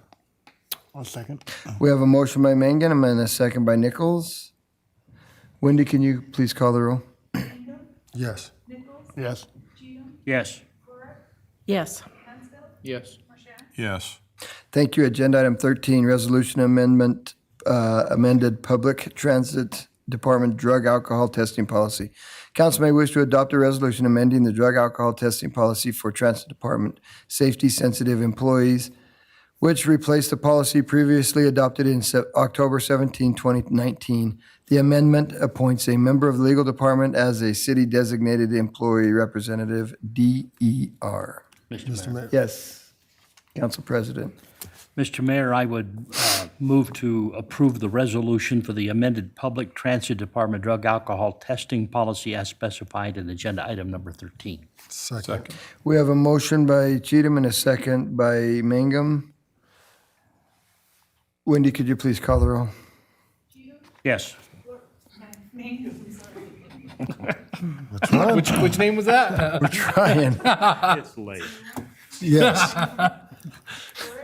Yes. Yes. Yes. Yes. Thank you. Agenda item 14, U.S. Department of Transportation Reconnecting Communities and Neighborhoods, RCN, grant application, Terry First Connection. Council may wish to approve submission of a grant application to the U.S. Department of Transportation Reconnecting Communities and Neighborhoods, RCN, grant program. The grant would provide necessary funding to install bicycle and pedestrian infrastructure along Terry Street, First Avenue, and the Benton Street overpass in order to improve connectivity between the University Warehouse and downtown districts. The total project cost is $8.5 million and does not require a match. City Council may wish to approve the grant application and, if awarded, authorize the mayor's signature on all pertinent documents subject to legal department review. Councilwoman Lyric. Mr. Mayor, I move to approve the submission of the grant application to the U.S. Department of Transportation's Reconnecting Communities and Neighborhoods, authorize the mayor's signature on all pertinent documents, subject to legal department review. I'll second. Thank you. Could we hear from Yes. Christine about this? We absolutely can. We have a motion by Lyric and a second by Mangum, and we would like to hear from Christine. Good evening, Mayor, members of the City Council, Christine Howe, Grants Manager. As described in the agenda item, this is an $8.5 million grant application to the U.S. Department of Transportation for their Reconnecting Communities and Neighborhoods grant. And this would allow us to actualize a lot of the plans that were developed through the Terry First plan that was completed in 2019. We're also implementing a few intersection improvements at the Benton Street and Second intersection and Benton Street and Main Street intersections. So create a bi-directional protected bicycle path and pedestrian improvements so that foot traffic can travel through from the university to the warehouse district, over the overpass and into downtown. One question. I read this, it was a little confusing, but I struggled through it. But the part I didn't understand, it talks about burden thresholds and socioeconomic thresholds, and it has rankings. Rankings of what? Like the expected population loss rate of 96th. Of what? Sure. So the U.S. Department of Transportation and several of the other federal agencies require these grants to be spent in what they call historically disadvantaged neighborhoods or census tracts. And so we use a data tool that's provided by the federal agencies called, I know the acronym, it's CEJST. And what that does is it goes through a number of kind of data points related to income, climate, equity, justice, and so on and so forth. And if the census tracts meet certain burden thresholds, then you're eligible under the programs for no match as a qualifying disadvantaged community. So for this grant, we have 2 census tracts that meet that criteria. And the reason we kind of spell it out in the grant application is because there's merit criteria that you are required to respond to, specifically related to equity and justice. And so we like to pull all that information in so we can make a strong application when the USDOT is reading it. So again, 96th of what? I mean, out of 100, out of 1,000? Usually in Idaho, dictated in- nationwide? It's percentiles, so it's nationwide data. And so if you fall within that percentile for hitting that factor up to a certain point, then it qualifies you as essentially a disadvantaged community for that factor. So is a high number better than a low number? It depends on the factor. Sounds like Jared. Practicing law now. If you are in, the 96th percentile for low income, then that's bad because that means that you're in the highest percentile of having a low income, proportion of your population low income in that area. So it really depends on how they've structured the data point. But this is a tool that the feds are using pretty much for every grant now. So we can go in, see which census tracts qualify under what criteria, and then that helps us with our eligibility for these grant applications. So we rank good in high school education in 12th and bad for lack of indoor plumbing at 98th. Precisely. Okay.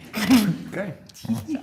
Super. We have a question by Councilwoman Lurick and then Mangum. Not a question, but I did want to make a comment. I'm really excited about this grant, and I just want to let everybody know that the Elks are very excited about this grant. We are on the corner, the lodge is on the corner of 2nd and Benton, and they wrote a letter of support for this grant. We talked about the concept with them, and the board really liked not just some things that may sort of upgrade our corner, but even the traffic changes they were very in favor of. It will bring people by the lodge and hopefully into the lodge. And so the Elks are very hopeful that the letter of support for this adds to the strength of the application, and we're excited to see it happen. So I hope we get it. Super. Thank you. Corey. So the scope of this work, if we get this grant, I mean, you're the Michael Jordan of grants, but if we are awarded, is it a project that we can do ourselves or? No, this would be contracted out. Okay. I just like that we try to stump her every week, and it's never happened. I want to congratulate you. Unfazed. It never happened. She was unfazed. It's true. She's solid. We need the planning director up here if we want to stump somebody, but Christine's not going to get stumped. Brent just volunteered. Yes. One follow-up. What's your timetable on this? The grant is due next week, so if it's approved for submission, we'll submit it next week, which is better than tonight, I'll have to say, which is sometimes the case. And then DOT typically awards within 3 to 6 months. So then we would, after award, get into the design phase and then construction. These We're grants still a couple years down the road. Yep, which would be preferred because we have the RAISE grant that was awarded, and so that these projects would layer, which would be nice. So we wouldn't have 2 $8.5 million projects going on concurrently. So. Thank you. Okay, that's how to stump her right there. Get That 2 didn't $8.5 stump her. million projects going. Thank you. So we have a motion by Councilwoman Lurick and a second by Mangum. Wendy, could you please call the roll? Yes. Yes. Yes. Yes. Yes. Yes. Thank you. We will move to agenda item 15, an ordinance approving an amendment to the fiscal year 2023 appropriations ordinance, increasing the total fiscal year expenditures by $3,326,375 to account for additional revenues, included grant funds received by the city, and to use previously unappropriated cash balances for unanticipated expenses incurred by the city. Council, how do you wish to have this ordinance read? Mr. Mayor. Councilman Mansfield. I move the ordinance agenda item number 15 be read only by title and placed on final passage for publication, and that the whole ordinance be submitted for publication. Second. We have a motion by Mansfield and a second by Mangum. Wendy, could you please call the roll? Yes. Yes. Yes. Yes. Yes. Yes. Thank you. Jared, could you please read the ordinance? Yes, Mayor. An ordinance of the City of Pocatello, a municipal corporation of Idaho, amending ordinance number 3105, the appropriation ordinance for fiscal period October 1, 2022 through September 30, 2023, and amending ordinances number 3116 and number 3121, the amended appropriation ordinances dated February 22nd, 2023 and June 15th, 2023, providing for an increase in expenditures in the following funds: General Fund, Street Fund, Parks and Recreation Fund, Cemetery Fund, Library Fund, Transit Urban Fund. Did I miss one? No. Sorry. Sanitation Fund, Water Fund, Ambulance Fund, Fleet Fund, Employee Wellness Fund, Street Federal Aid Fund, WPC Capital Projects Fund, Capital Improvements, Parks Fund, and Retirement Savings Fund, which increases the total fiscal year expenditures by $3,326,375, providing that the revenue to pay for said increases shall be derived from grants, unexpected revenues, and previously unappropriated cash balances, providing that all other portions of ordinance number 3105, number 3116, and number 3121 shall remain in full force and effect, providing that this ordinance shall be in full force and effect from and after its passage, approval, and publication according to law. I declare that to be the final reading of the ordinance. Shall the ordinance pass? Yes. Yes. Yes. Yes. Yes. Yes. Thank you. Council, before we adjourn, I just want to publicly thank our city clerk and our assistant clerk. They have had one heck of a day. They started in Boise and had a bunch of meetings this morning, rushed back so they could be to the meeting tonight. It's always good to have them with us. So thank you to both Connie and Wendy for your dedicated service. So we really, truly do Will you appreciate give the it. day off tomorrow? No. We thank them for their dedicated service. That doesn't mean we're giving them time off. Thank you very much for being here and everything you do. With that, we are adjourned. Homecoming?